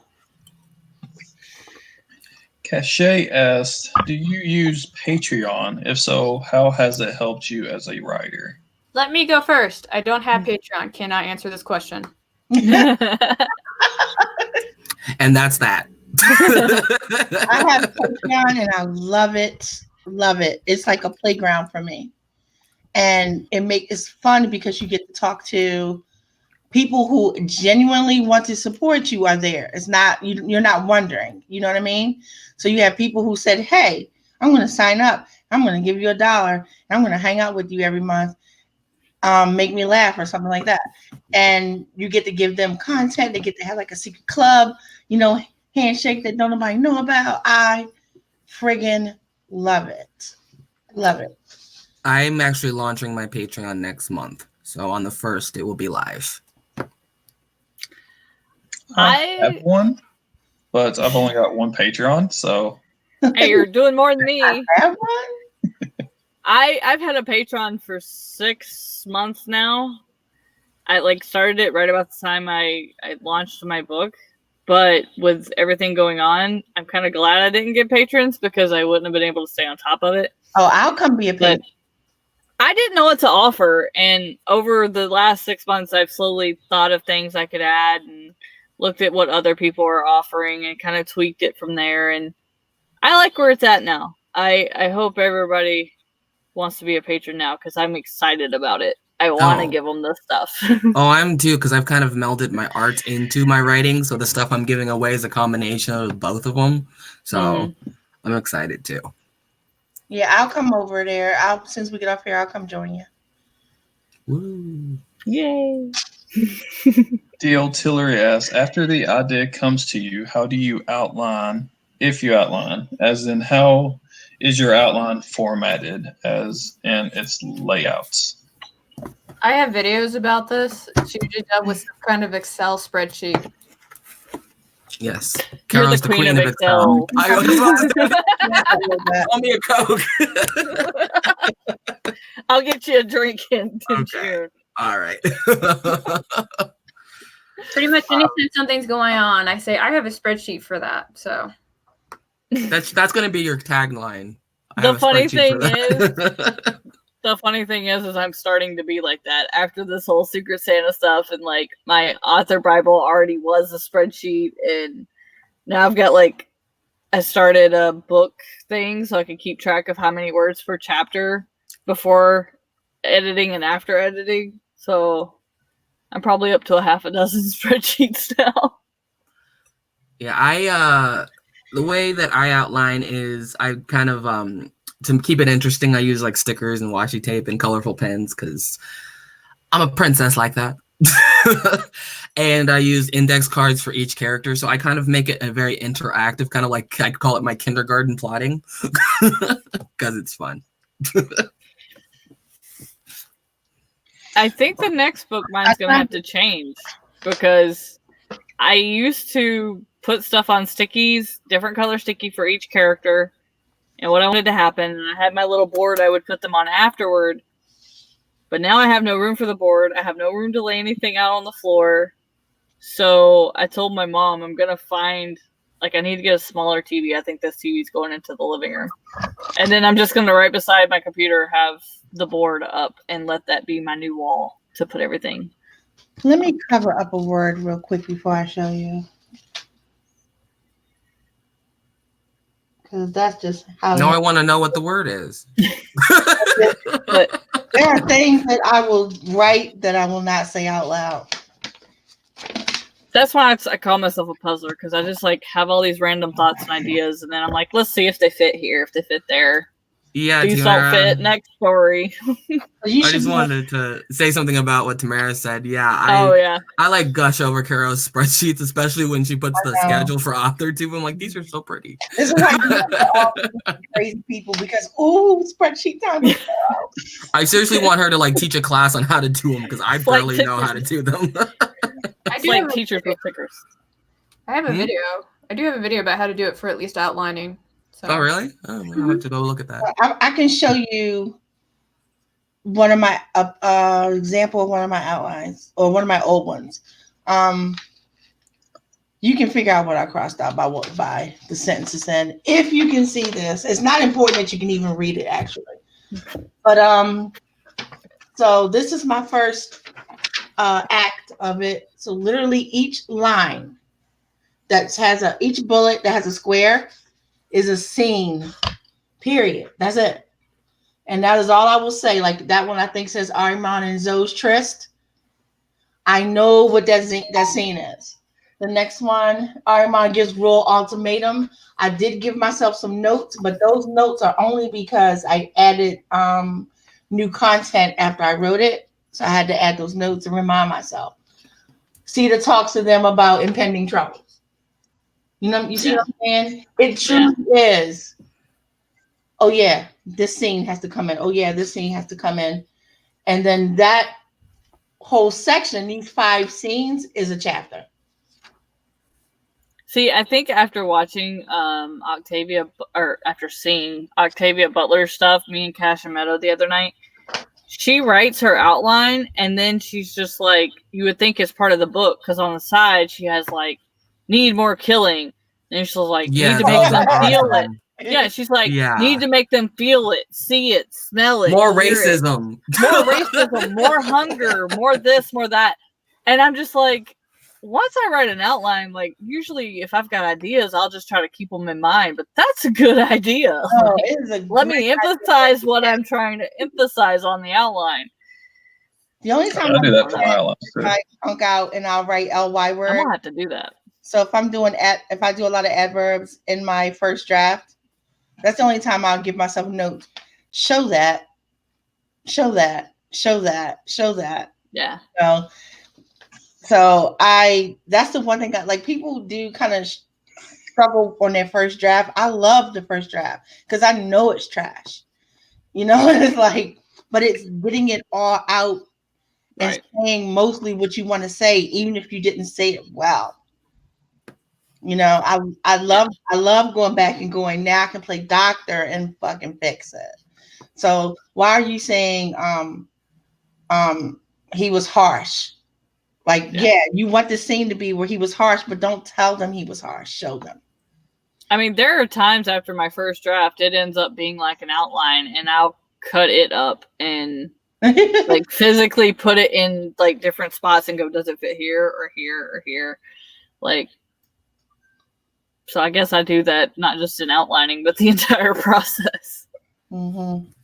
But that's mine. As soon as I decide, after I did all the crazy stuff you were talking about earlier, Amber, like dumping and puzzling stuff where I think I wanted to go, I will write that little teeny, horribly fragmented sentences for each scene.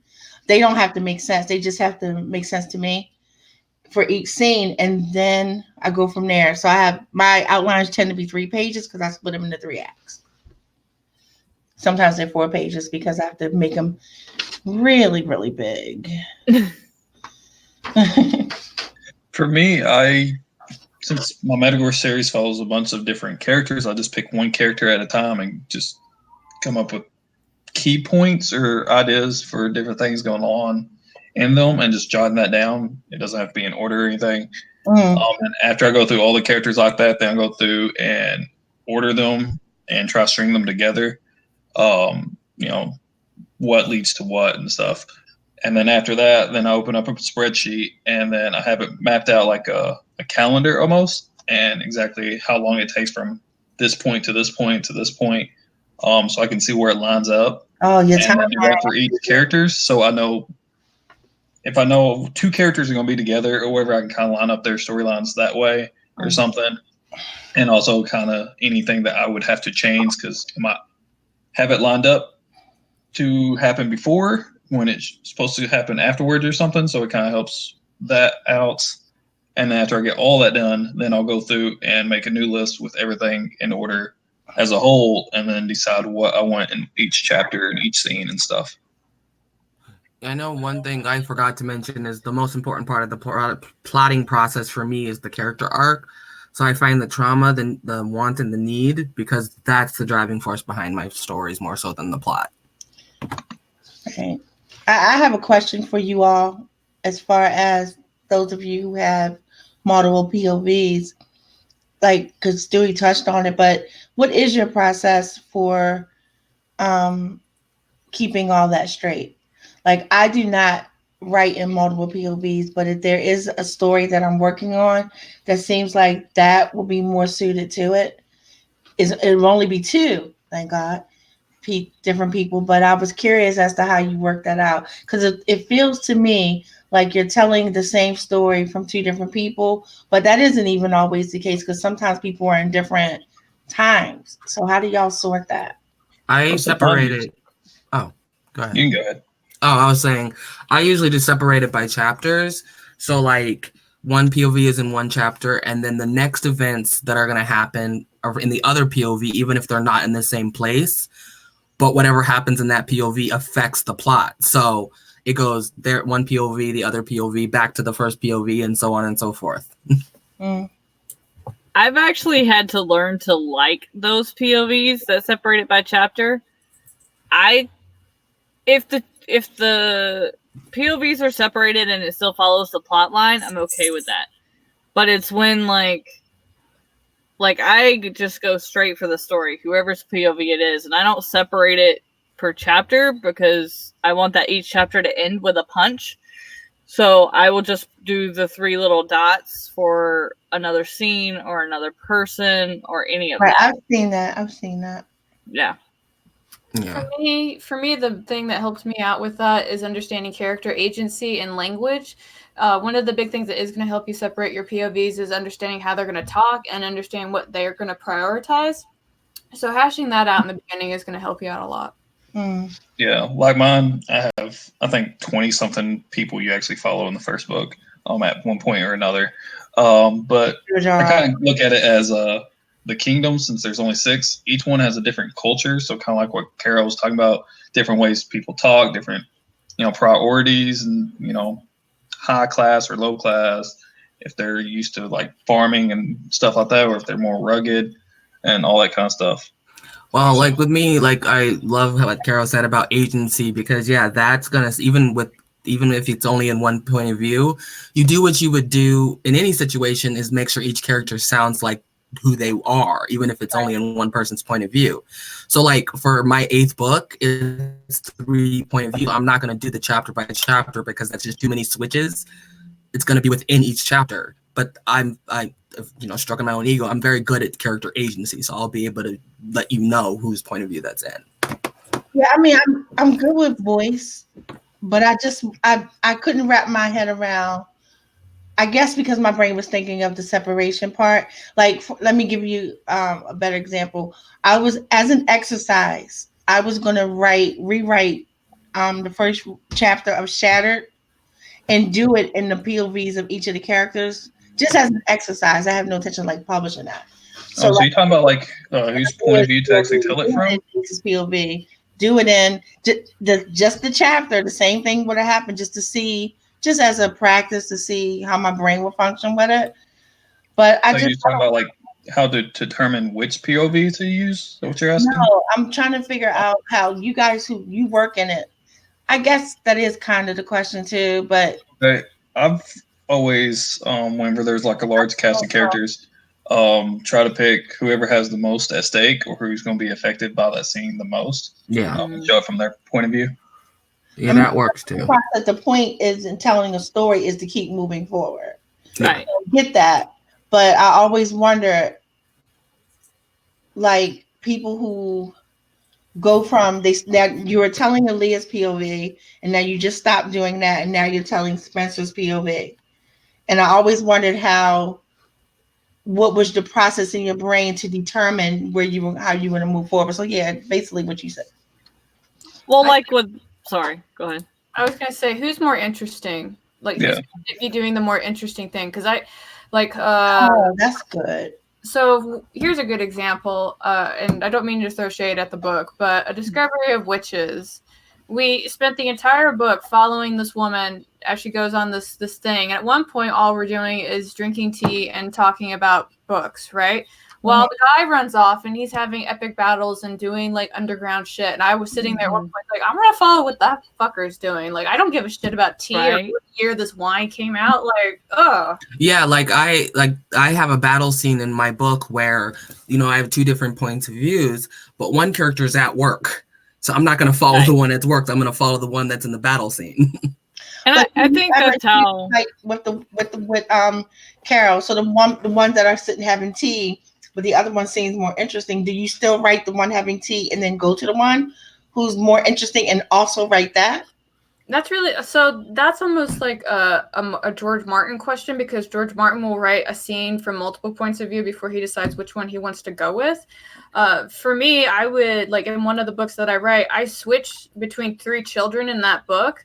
And my thing is that they're telling the story at the same time. So their version of it. Yeah, so your thing would be making it interesting for each person. So finding out why it's interesting for that person. Is it because one kid's getting his village raided, somebody else had their parents killed in front of them, they're trying to figure out how to not go to a brothel, like whatever makes it interesting. If you can't make it interesting, cut it.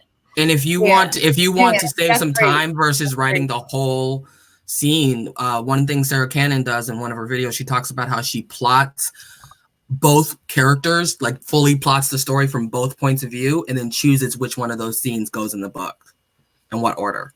Yeah, that's what I was gonna say. I do that, but I didn't. That's good. I like that. Yeah, for book 5, I wasn't sure how I wanted to plot it, and so I actually wrote the entire story's outline from each person's point of view, both love interest, and there are some scenes where it will read better coming one way or another, but overall it was one person's story to tell.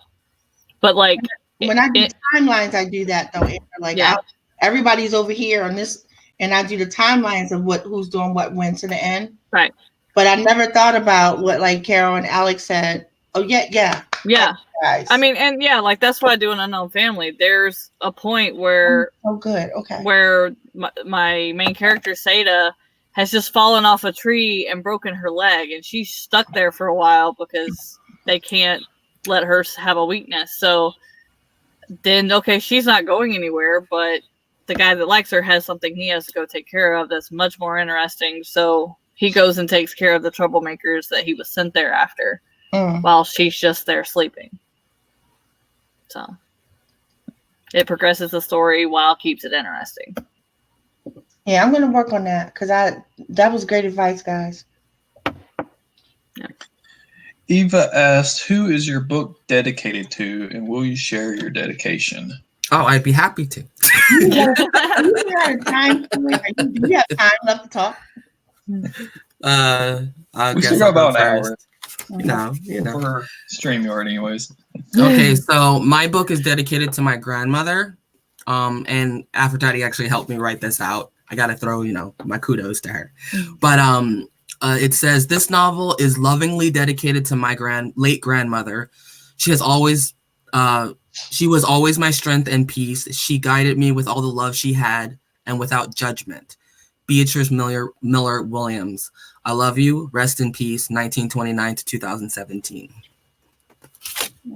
Oh, that's so beautiful. Yeah, and the just for a little context, my main character, his name is James Miller, and his mother's name was Beatrice Miller. So her dedication's within the story as well. I'll just read mine. I'll just read it. So dedication. This is the part of the book where you read how the book is dedicated to someone you don't know and will never meet. So I'm to you. Yes, you. Because without you, dear reader, where would us authors be? Thank you for being there, and thank you for being the awesome person that you are. FYI, that thing you do is really cool. Please keep doing it. I remember reading that, and I'm like, really, Carrow? Really? I read that. I was like, only Carrow. I'm sorry, that's brilliant. That is fucking brilliant. I love it. I'm gonna be like, I want my signed copy. I want you to scribble out that part and put my name in there. Like that. That's hilarious.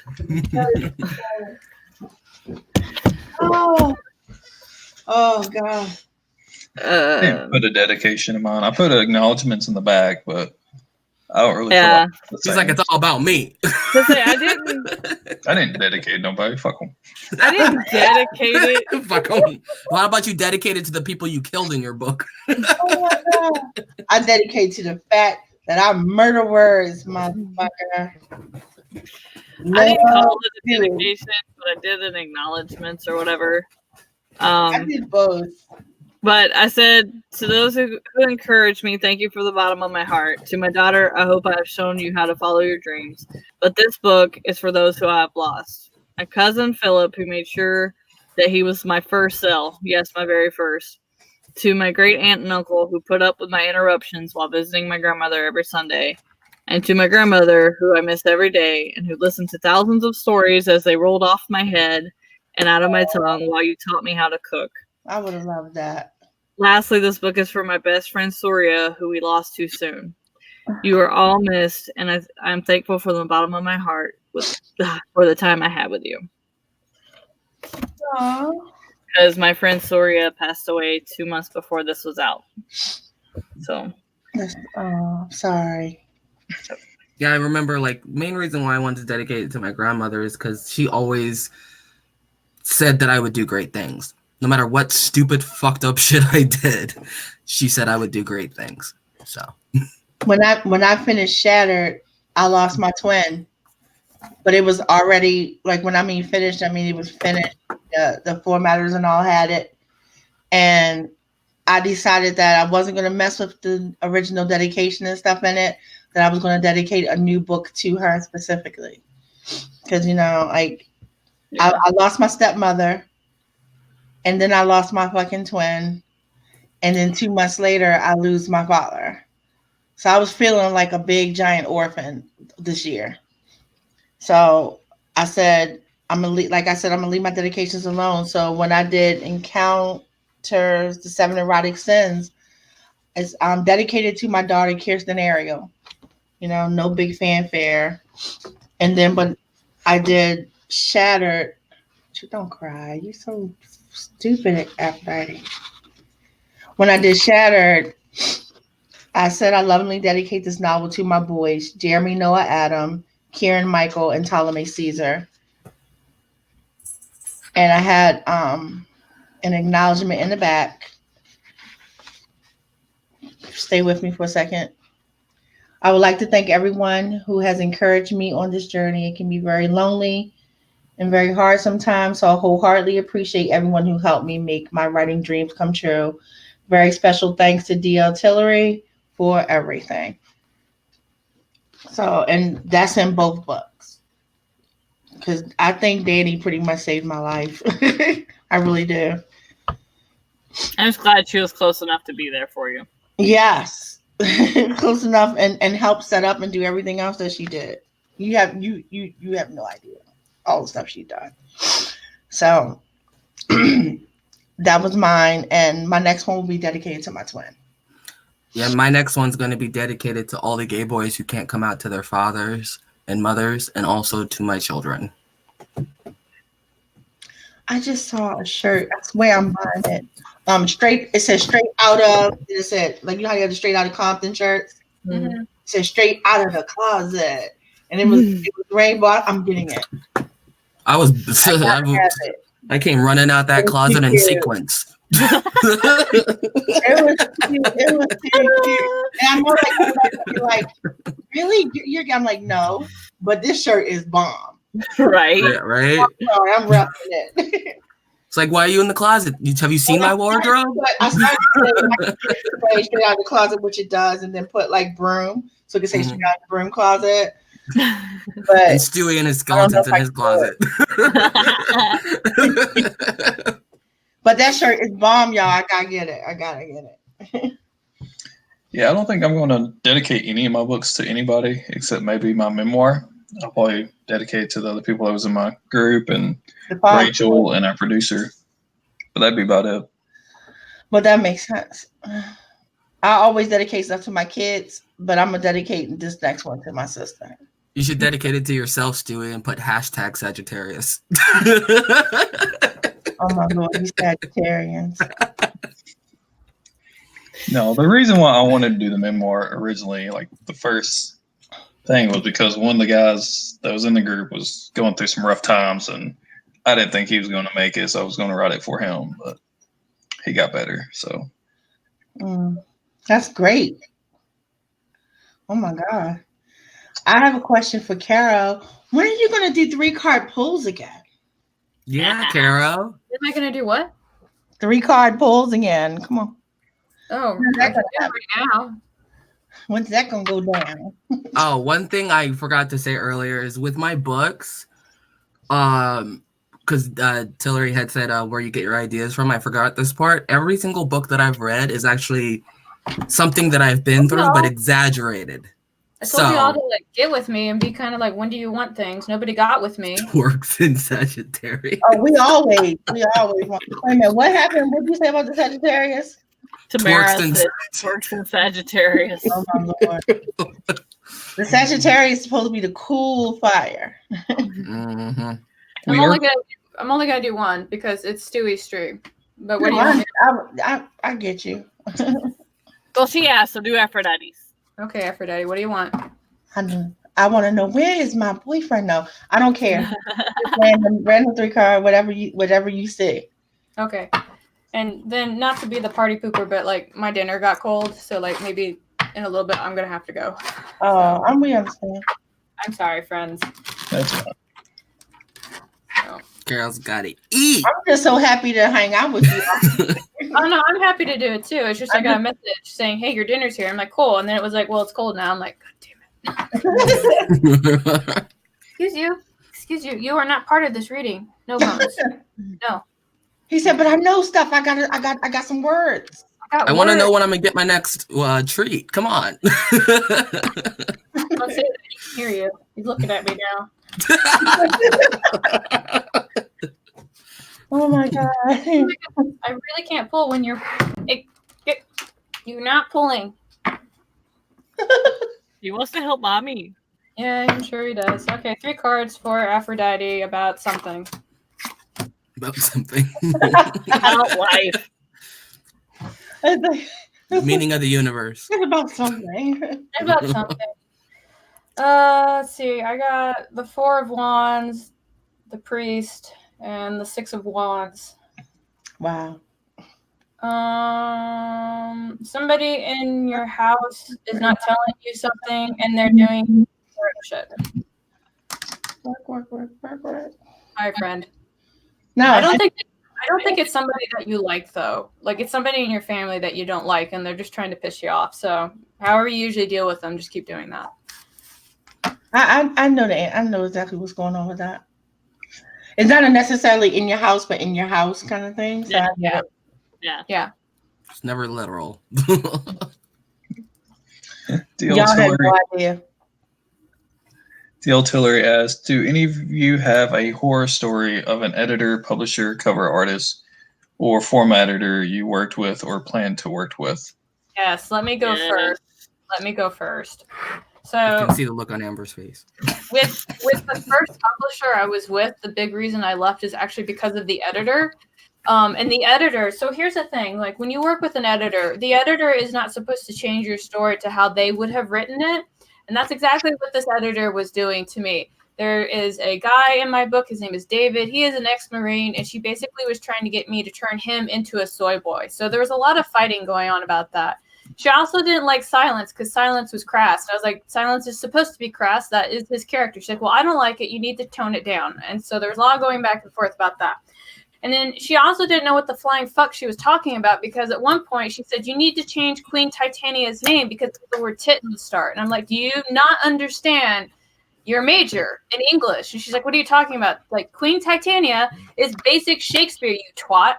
And so she didn't understand anything. Like at one point she's like, you can't use the word brownies because it's an offensive term. I was like, brownies is literally a word used in American Girl Scouts and British folklore. How is it offensive?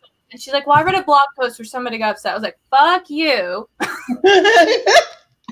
Wow. I don't care if people get upset. You're the one that said that you had to have a comma after every goddamn conjunction. put commas everywhere. She put commas where commas need to go. And then I found out that 2 of the books that she edited for another publisher got taken down because of all the grammatical errors that she left in there. I read a whole chapter with no changes, and there was fucked up shit everywhere. I wrote it and I reread it, and I was like, I don't know who's talking, right? I don't know who's talking. I don't know where we are. But apparently, in all of her nitpicking, she just got to that chapter. She's like, nah, skip. Wow. So that's my horror story. Well, my horror story is more about a baiter who actually is a professional editor, quote unquote.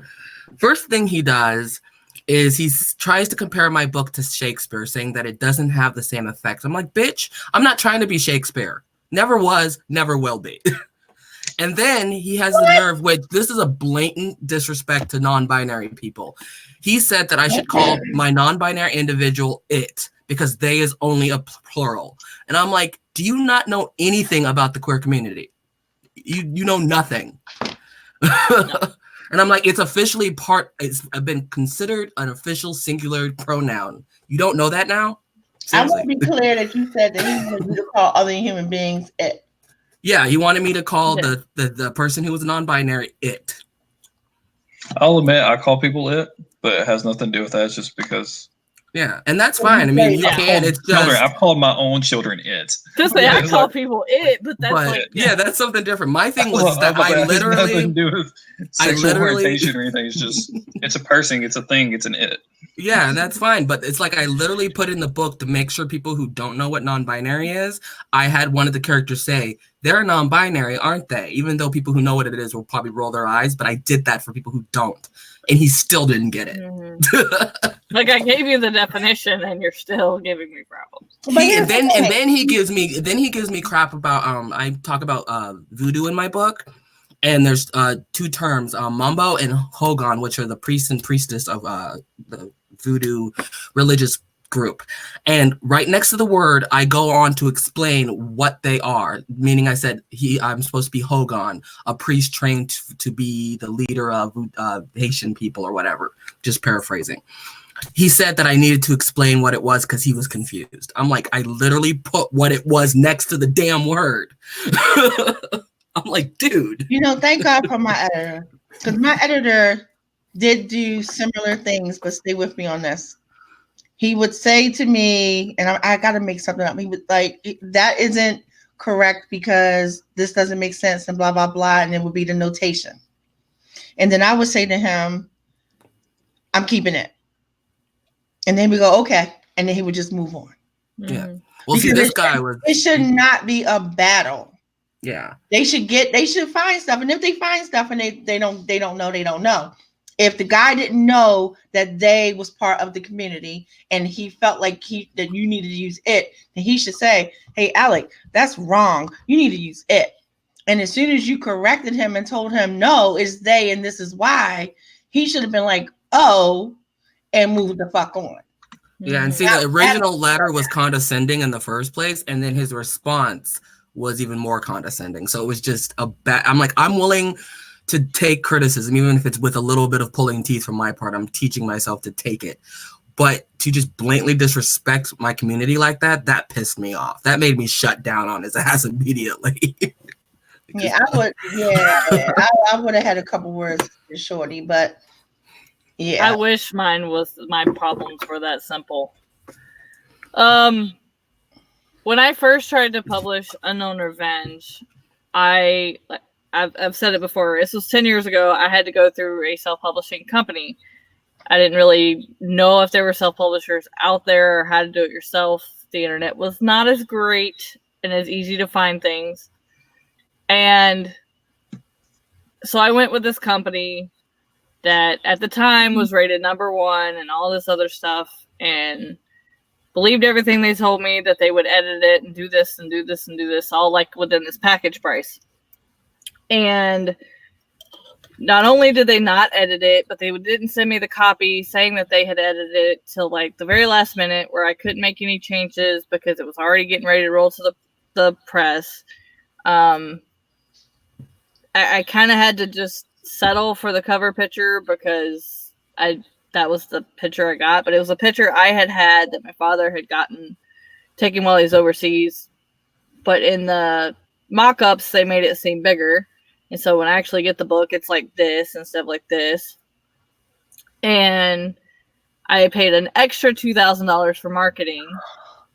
And I never seen a single, like, they said they like advertised it all over in the traditional markets, and they gave me, all I basically got of it was 5 posters, some little post-it type postcards, and some book card, or not book cards, but business cards with my book cover as the picture.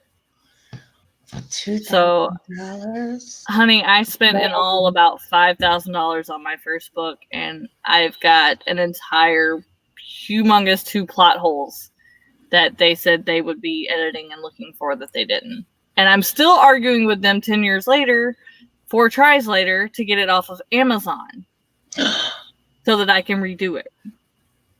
So for anybody who goes on my Amazon, do not buy Unknown Revenge. Dude, it's the only one that's like a blue cover with something. I do not know this. Never buy it. For sure, and I'm saying Never buy it. allowed to ask the question, not because I'm. Is there any way that you could just kind of rebrand it and call it something else and republish it? Well, I've got to get it off Amazon, and that's what I'm But going to even do. if you can't get it off Amazon, let's say it's called Unknown, whatever it's called now, right? Mm-hmm. And you say, "Fuck it, I want my book back," and you wrote it, and it does have your name on it. So if you take it and now you're going to call it, Dolores Delight, and put it back up with that new title and cover and stuff, can you get away with that? I do not know. It's a question. And the reason why I ask is because because if people search that, they will find like the two similar and say, "Oh, she stole from Aphrodite."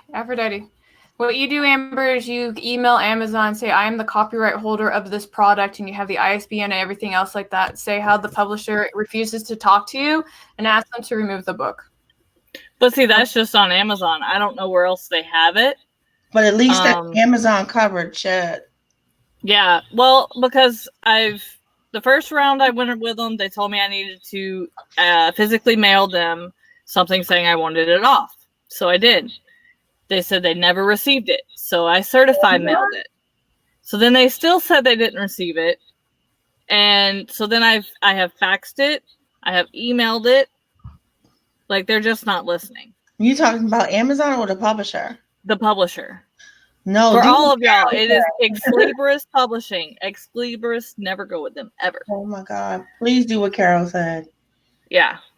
That's my next course of action because yeah. That is too crazy for me. I can't believe that. I argued with them again in November, and I said after that I was done. So Amazon's the only option after this. So that's my horror story. Yeah. Honestly, I'd have to say, out of all the horror stories, yours and Kara's is the worst. Mine was just learning to take betas with a grain of salt. That was a learning process for me. Well, my thing is I can't even blame all of it on me or all of it on them, because technology just wasn't what it was then. And so I did my due diligence of researching them, but only what was there. Like, there wasn't all the ways there is now to research things. So, I mean, don't fault you on that, because they clearly were out to do what they wanted to do, and that was, scam you out of that, or not give you what you paid for. Well, and the problem is that the contract was via computer, and I no longer have that contract on me, and so now they're saying that I didn't pay for that package. I paid for another package. And I don't have any way to prove that I didn't, or that package. Your bank? Huh? Can you prove it with your bank that you paid money? Well, I can. Yeah, I mean, they still have the same packages, but they have different things in each package than they did then. So, like, I could show how much money I paid, but the packages aren't the same as they were then. Right, so. But what they were then still has to exist somewhere. Like, you know what I'm saying? Like, if 10 years ago I sold this ibuprofen for $1, but now I sell it for $2, there's got to be a way to check that. But 10 years ago it was $1. Yeah. I mean, I'm not saying that you need to go through all those changes, but I know that there has to be a way, even with a shady business, that Yeah, I've tried working with them. $5,000 Yeah. bought this package at that time. It's Yeah. different now, but at that time. Yeah, nobody wants to work with me, so I just decided I'm just gonna pull it. Well, I think Carol gave you a great Amazon fix, and I would go Yeah. for that at least. Yeah, I've already done that with Goodreads. As far as any reviews that come up, but yeah, That's good. That's great question. Sad. But again, yeah, in case you didn't hear me, I don't have a horror story. Yeah, I don't really have a horror story. My cover just my cover took longer than what they said, but that was about it. Yeah, mine is still in limbo. But again, I absolutely know why that went down. I'm not putting that on anybody. Yeah. I wasn't happy about it, don't get me wrong, but I still know why. So fortunately, I know how to format and stuff, so I was able to move forward. I thought I turned that off. I'm sorry. Another question I have gotten before was, what are your thoughts on good and bad reviews? I'm gonna answer and then I'm gonna have to tag out after this if that's okay. That's fine. I've gotten bad reviews. I've gotten one that actually left a bad review for a 1-star, and basically all they were really saying was like, I kind of read the first chapter, but I didn't understand it. So because I don't like the first chapter, I'm giving the whole book 1 star. And if you read the review, it's obvious that the person didn't read the book. So I usually just don't pay any attention to that. The only thing that irks me is when people leave a 1 star and I don't know why, because 1 stars are actually really good, because if somebody's going to leave a 1 star, normally they'll explain why they're leaving the 1 star, and then you can kind of take that as a critique on your own work. Sometimes these 1 stars though are pretty vengeful, and they want to take your soul and use it as mouthwash and then throw it down the sink. But I know there's like the thing of like, don't read your reviews, and I kind of agree with that, but like at the same time, I'm kind of like, but if there's something wrong with my book, I would rather know what's wrong with it than just be constantly having smoke blown up my ass. So I agree. Yeah. So anyway, that's me. I gotta go. Thank you so much for having me. Do you want me to do an outro or? Yeah, I had another question I was going to say for the outro. It's basically was something you want your readers to know about you. You did kind of met that in with it. Something that you can know about me that I can work into my outro is that in 2020, I'm going to be focusing on my Faye Black pen name for my romance stuff that I'm actually having a lot of fun with. I'm hoping to produce a lot of these. Normally, I write under CARROW Brown where I do the urban fantasy, but because my urban fantasy needs so much time and attention, I'm just kind of pausing that while I finish working on the publishing side of my company or my works, blah, blah, blah, blah, blah. I know what you meant. And then when that's done, I'm going to go back to writing, because once that foundation's done, I can walk away and do things I want to do. So anyway, that's me. Thanks for having me. Enjoy your Bye. What was the question again? What are your thoughts on good and bad reviews? Oh, well, I mean, they're going to happen. You can't make everybody happy. But, like, one of the things that kind of bothered me about the reviews I had is that a lot of the negatives were on stuff I did on purpose. So it kind of irks me, but then makes me laugh at the same time. I get you on that. One of the lines said that one of my characters was a Splendor playboy. And I'm like, yeah, that's his personality. That's the point. That's his trauma. And that's his coping mechanism for his trauma. And she went on to say that making him to be the wise man, that stereotypical wise man in a lot of novels. I'm like, just because he's fucked up in his own way doesn't mean he can't say smart stuff sometimes. That doesn't mean he was the wise man of my story. You misread that. So my thoughts is that reviews are opinions. It doesn't mean anything other than this is what they felt. But yeah, I agree with you. And it absolutely goes both ways too, because their opinions, whether they like them or not. Mm-hmm. And so that's the first thing that I think that people need to remember. My problem with a review is that because I got one bad review for Shattered, but the person didn't read the book. So how are you going to say you didn't understand it or get it when you admitted that you didn't read it, you skimmed through it. Or I don't literally name names too. Like I don't understand why Chase is an asshole. He's just an asshole for being an asshole. But I skimmed through this. That's why you don't understand. Yeah. So I actually Yeah. I was kind of happy that this person wrote this long thing because they just credited everything they said by saying that they didn't read it. Yeah. So, but Alec hit on a point that does kind of, burn my butt. I hate when people point out something, and there's nothing you can do about that. Like, I don't mean this critique wise, but when people say you didn't describe Dar's hair to me, and so I hate you. And I'm like, I purposely didn't do that. That wasn't a mistake. Mhm. So I hate when people come at you like you made a mistake and did this. Now I do like, because before the book was out, I got critiques on it, believe me. And they was, and they weren't all favorable. And they would say this, that, and the third, and blah, blah, blah. But I loved it because they're saying to me, I don't like, I'm not going to say Baron because there ain't no reason to like him. I don't like Lisa. Fucking Baron. Fuck Baron. Fuck I don't Baron. like Lisa because Lisa is just a giant hothead. She did this, that, and the third, and blah, blah, blah. Well, that made me smile because I'm like, yeah, Lisa is a hothead. They got that she's a hothead. The fact they don't like her, that's okay. You know what I mean? Yeah, that's the personal part of it. Yeah, that's Well, I what mean, I think it was funny because that's my job. one of my other reviews that wasn't as negative as that one was, but they made a comment that made me chuckle because they're like, why are we learning names of people who have nothing to do with the story? I'm like, if you see at the title that it says Scars 1, maybe I'm mentioning their names because they're important somewhere in the series.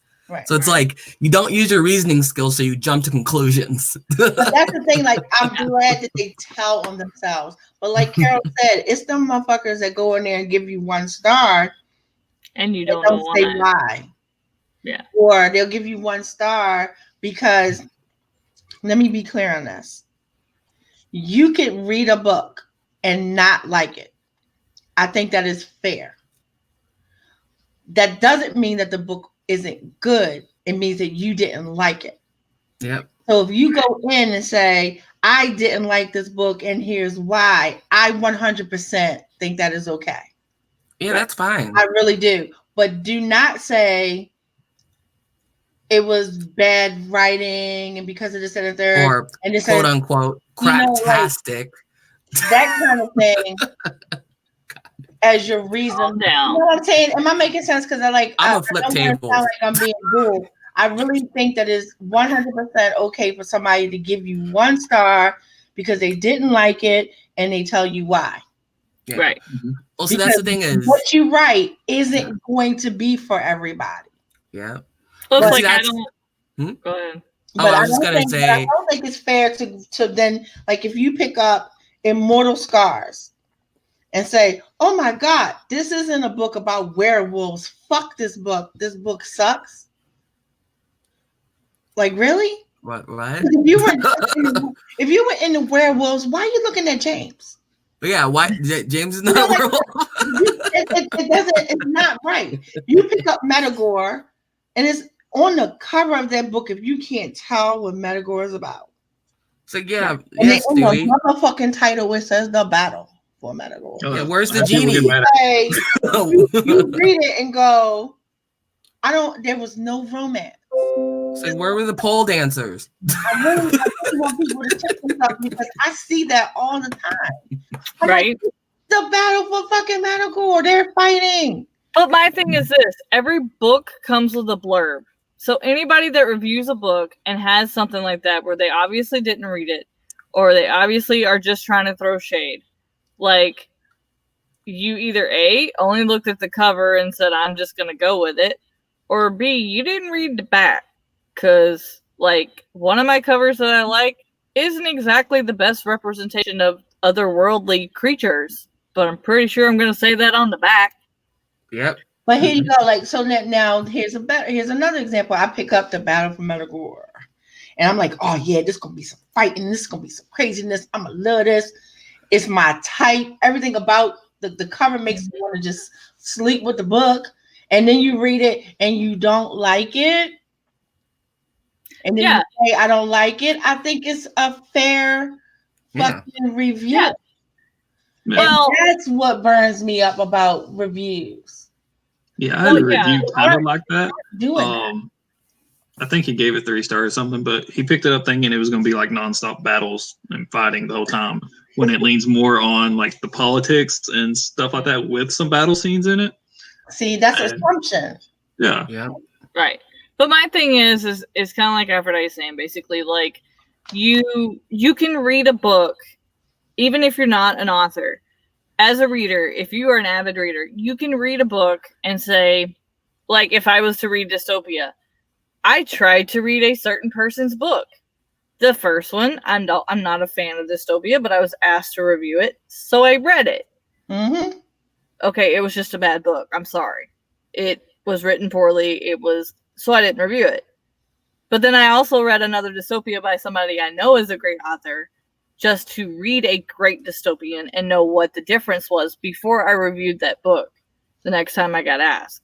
Because obviously the one I read the author was bad.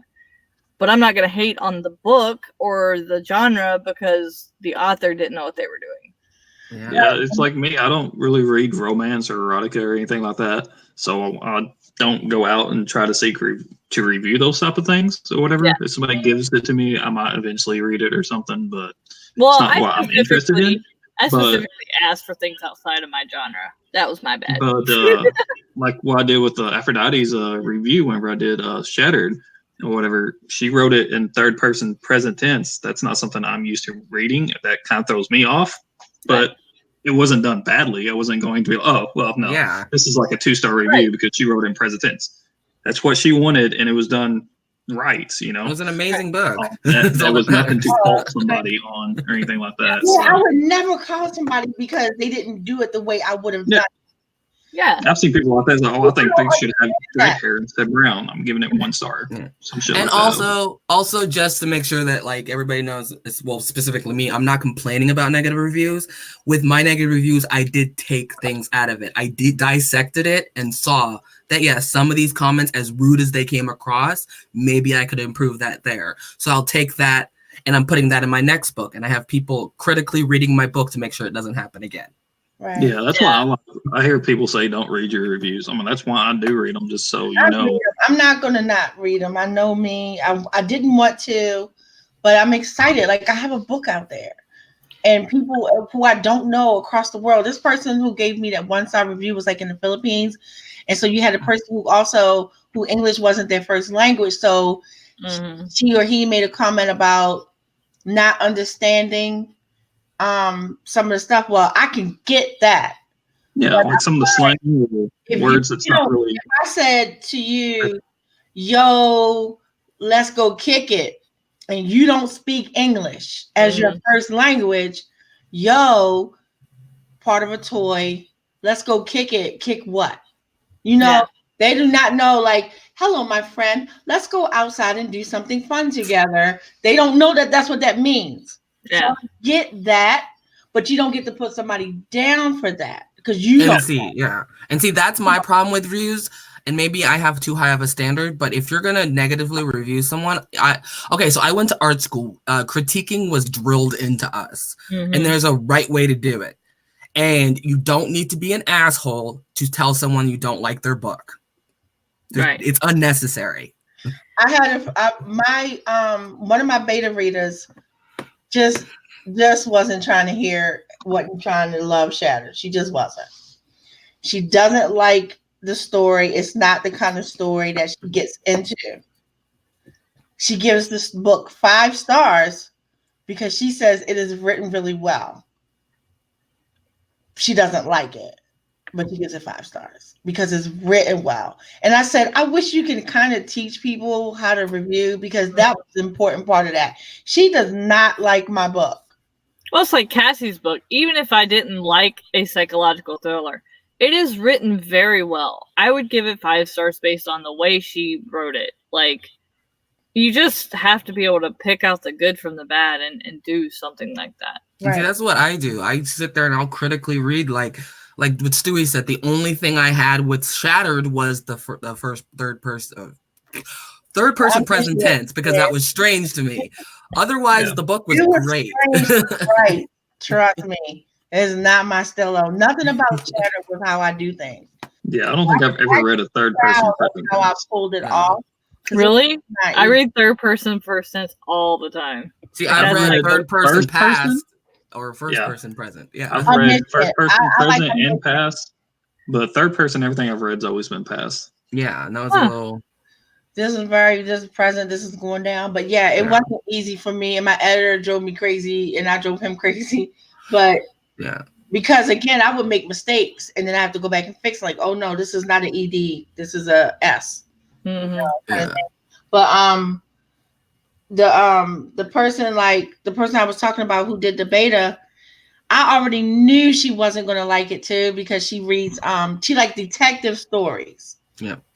So I knew there was a little bit of an element that she might like about it, which I was right about. But I knew she would be critical in what she had to say and what she would catch and stuff like that. But here's the kicker: she wants book 2. Yeah. Because even though she didn't really like it, now she has to know what happened though. And I say my work is done just on that.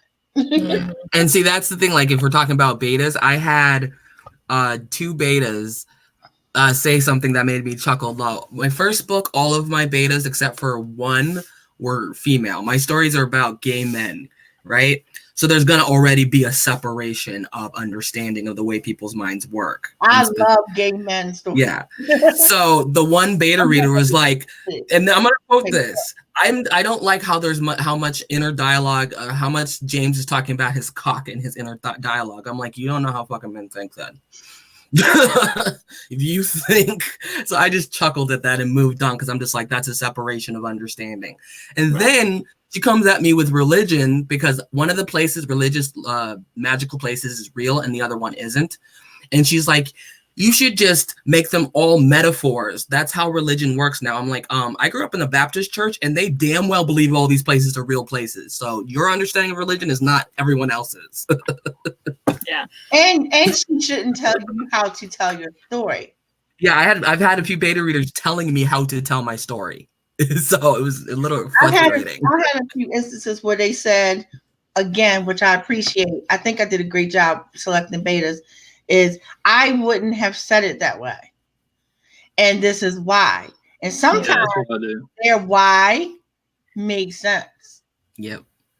Yeah. Yeah, whenever I beta read for people, if something like that happens, I'm like, I would have done it this way, and then kind of explain why I did it. But Yeah. Well, see, that's a reasonable way to do it. But like these people were just, you could tell by the way they wrote it that it was more of a preference than a critical reading. And that's where you have, because I'm gonna do a video on beta reading, being the author and being the beta reader, because I'm a writer and I'm an author and a reader, and it's just that's why I have like my new group of betas. They'll tell me something, I may not necessarily agree with it, but I'll tell them this is why, and then they'll elaborate why I'm wrong, and I might give a little pushback, but it's because I want to know why you think it's this way. yeah, I did that with my betas. If they said something and I wanted it that way, I would explain why, and then if they rebutted and explained why they still didn't like it, a lot of times I was like, well, yeah, I could maybe kind of see that or something, but Well, it was kind of like a back and forth. sometimes I didn't have the luxury of explaining why, because sometimes they stumbled across Easter eggs and they didn't realize that that's what they were looking at. Hmm. So I was like, trust me, there's a reason.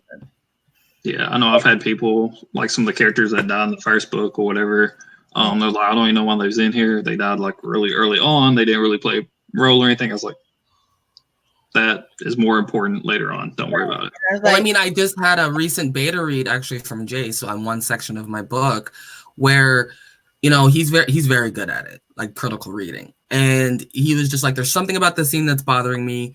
And what it was is that I wasn't explaining the relationship between 2 characters that had come into the story, because in my head I already knew. So I had forgotten to put why in the book. That kind of baiting is how you do it. That's what Tell you me need, why. dude, you nail on the head with that mofo right there. Every last one of my babies. If I was so inside my head and I forgot to say, a line, which they don't know what the line would be that's in my head, but they get to another scene that was like, whoa, why are you saying that Spencer said, why are you making a reference to that and that wasn't ever said? Right. And I'm like, what the fuck you mean it wasn't said? And I'll go back like, oh shit, I didn't. That was like the bomb. That was Dude, my series is supposed to be written as each standalones, but because I already know the previous book, I keep forgetting to re-explain something that's been explained in book 1. Right. And I've been yelled at like, Alec, it's a standalone. You have to re-explain it. And I'm like, damn it. and you gotta be clever with it, so don't feel like you're telling the same book all over again. Right? Can't copy and paste that. Exactly. So I'm like, how do I do this? One of my best rewards in this process. I'm sorry, because my pain medicine is wearing off. One of my best rewards was when it did get to the end, when the betas got to the end, and all the times before that I told them, just trust me. And they get to the end and they go, oh my God, I got it. Oh my fucking God. I got a lot of oh my fucking gods, actually. And it just wore me up because it said to me that as people read this, they're going to feel like, oh shit, this is kind of a hole right here. And oh shit, what just went down? And oh shit, did she just say that? That doesn't, and then get to the end and go, oh shit, you mean to tell me what? So that more than I love doing that type of Well, stuff. you want to know the best feeling during betas though, if we're going to go more positive. I made someone cry at a scene. I did too. And I was so worried that I wouldn't be able to do that, but I'll be back. When he told me, I was just like, yes, that is the feeling I wanted. I was so proud of that. I had a beta call me from her job because, like a dummy, she's at work reading the book. And she's, Dude, I was not crying for your book. I was just flipping tables. Yeah, I know. She was like, what? Yeah. Don't do such and such, and you baited me in. And oh my God, oh, she cried. And I laughed my ass off. And Aphrodite, you remember that message I sent you about Spencer's with the crying face? You were probably cracking up laughing. I'm sorry, it's not funny, but I couldn't help but laugh at you. It was so traumatizing. I was laughing at everything and everybody because I wasn't expecting it. Like there's a really terrible scene in the book where when the betas got to it, and mind you, y'all can't see me. Hold on, just give me a second. I'm sitting at my computer because I did mine chapter by chapter, and they had to do an interview after to tell. And I'm sitting at my computer like this. And so now I'm getting all my rushes back, and motherfucker, what the fuck kind of bullshit? I was tempted to be like, you God. bitch. Oh my God. Oh my God, you kidding me? Seriously? And I was like, yes. I was so tempted to call you a bitch, but I didn't want you to take it the wrong way. So I was just like, no, when I was reading the book and I got to a particular scene, I was like, I bet this is when Alec flipped out. You don't even know. Dude, I flipped out at the very beginning of the book. Chapter 1. Alec flipped out the whole book. I know he did. Oh, I was so angry. Because you know how I know you were flipping out? You messaged me, and I remember what you said. You messaged me, it's like, what the fuck is up with this Chase bitch? I was angry. I'm like, Chase bitch. Yeah. Where are you in the book? Where are you in the book? Chapter fucking 1. I'm like, wow. You think he's a bitch in chapter 1? Oh man. Yeah, and then it just got worse. I was just like, I'm about to stab a bitch right now. I can't even help you if you this upset. And then Baron came in, and I was just done. Dude, it got so bad that Alec, I haven't even read the book, and this makes me just want to read. I want to know exactly what part, but he wouldn't even talk half the stream. He was so pissed off with Aphrodite. Half the stream. We do 3-hour streams on general. He wouldn't talk for half the stream. Oh God. And Aphrodite kept going, oh, he's just mad at Chase. Well, notice that Stewie smiles every time we say Chase because they're in a Fucking Chase. Team Chase right here. Team Spencer Now I right gotta here. figure out. Now we who gotta to- fight Stewie. You know what's gonna You happen can go on now? the Discord, Alec, and see. I don't remember how far back it is. I don't know which Oh my channel it is on. But me and I'm gonna have Neil to Dillard be is going back and forth. Oh yeah, I saw that. I was just like, I should have been there for Tillery. I would have totally been there right with her. Now I'm gonna have to be the tiebreaker. Because you walk the fence with Chase. Whereas DL wants everybody that says Chase too many times in a row to die. like when I get drunk because I'm waiting for Meadow, Amber, and Cash to read it. We're doing a drunk stream and we're gonna just go off all for Aphrodite's entertainment.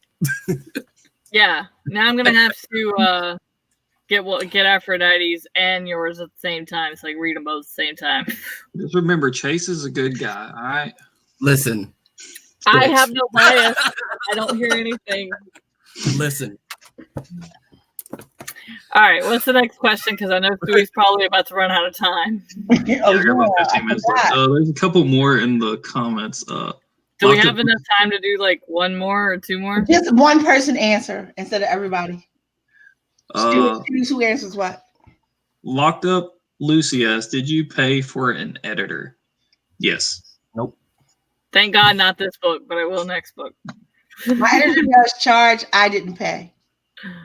Oh shit. Fucking I got chest. lucky. Let's see here.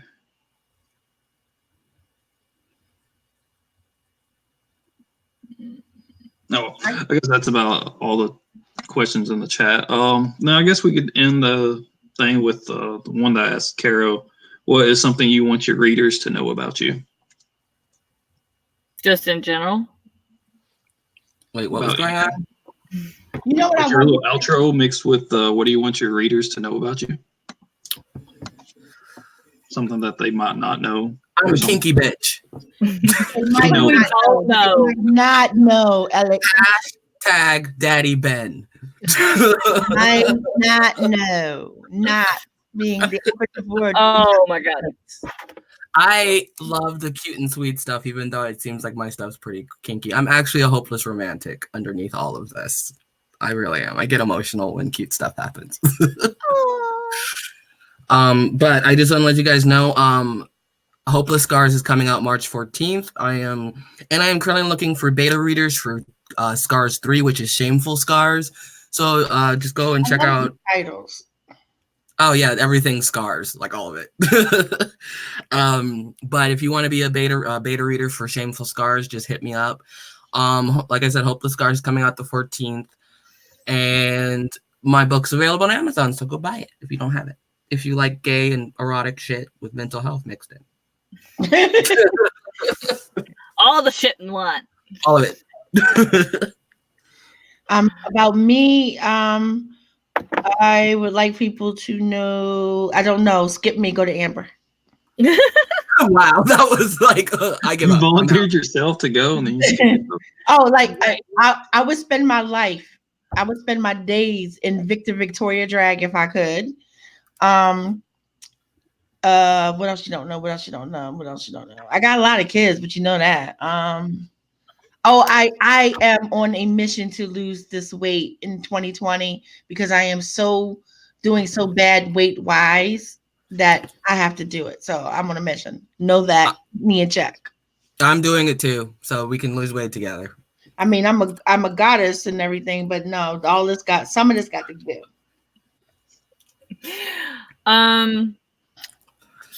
Something about me. I'm a pretty open book, so like if you watch my videos, you already know most everything about me. This gothic country chick is doing all the things in 2020, and I want everybody to know. I have my podcast, Breaking Boundaries, that I will have by March of 2020 starting. I've got a merch store and for like all kinds of horror and fantasy and just general authoring stuff that I'm adding like a thing every month, and you can get freebie stuff from there if you're on a certain tier on my Patreon, which just got started. So, and I'm gonna start an Etsy shop with my mom. Lord help me. Oh, I have a Patreon too. It launches on the 1st. I forgot.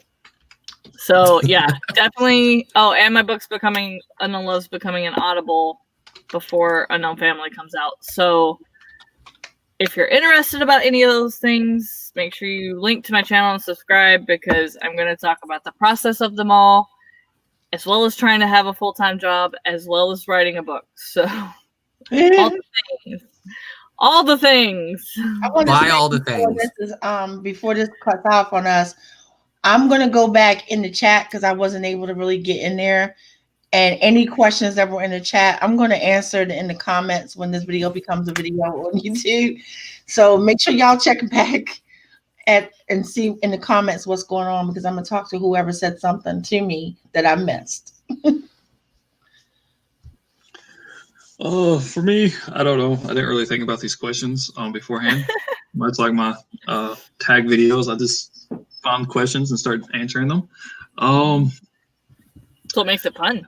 Yeah, and I like to ramble, and that's what it leads to. So yeah. Yep. The Battle for Metagore will be an audible or an audiobook. Maybe late spring, early summer next year. He's almost got it done. He's got like 4 chapters left to do. Yeah, my boyfriend is doing his book. Yeah, one of her boyfriends. Dude, he'd be mine any day.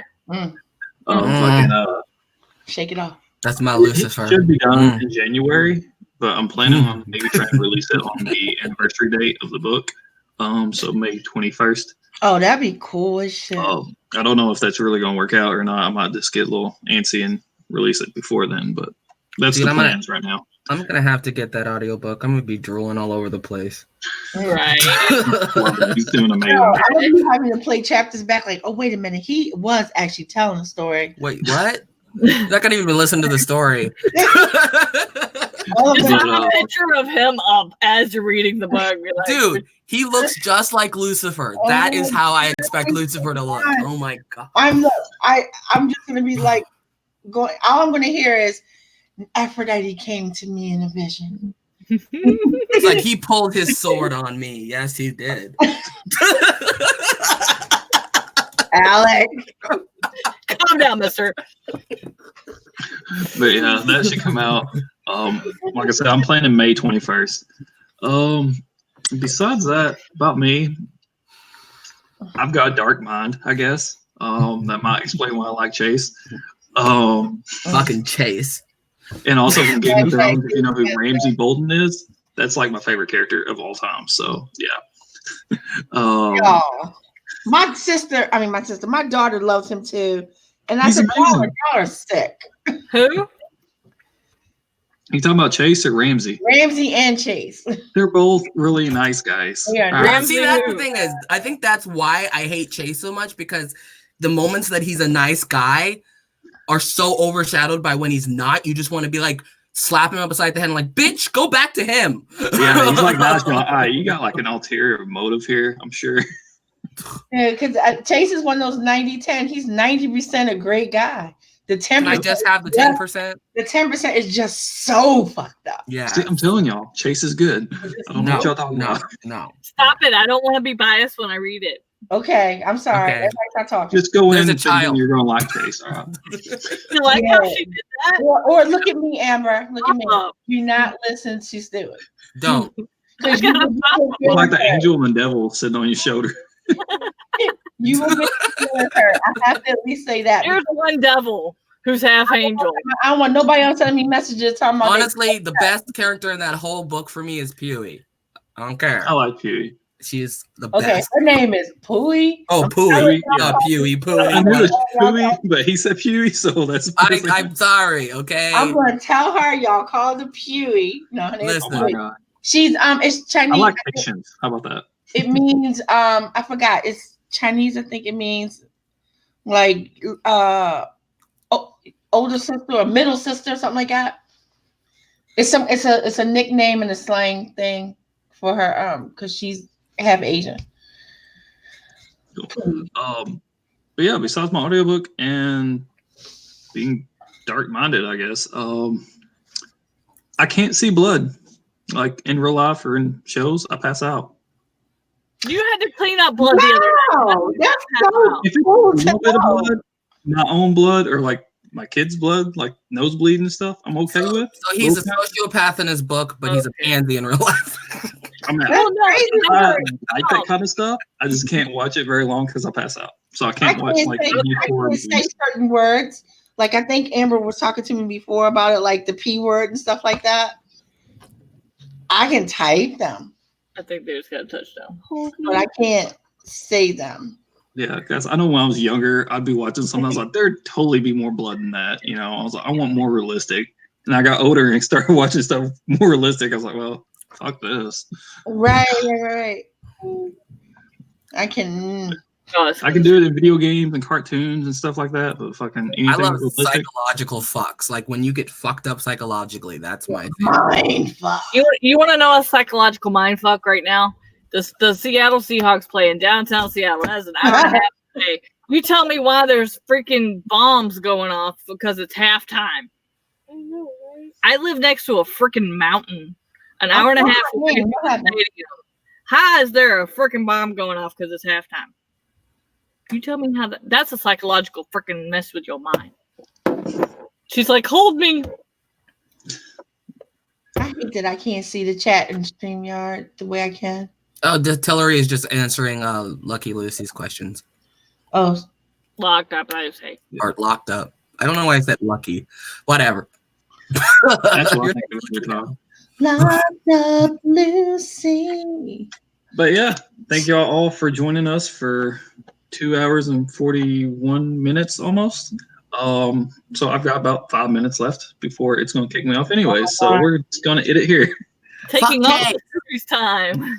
My editor charges $2 a page for just regular proofing, though. He's really reasonable. But yeah, thank y'all for joining us. I'll be back Bye. I love you all. next year. Later. Oh, I might be an author next year. Oh my God.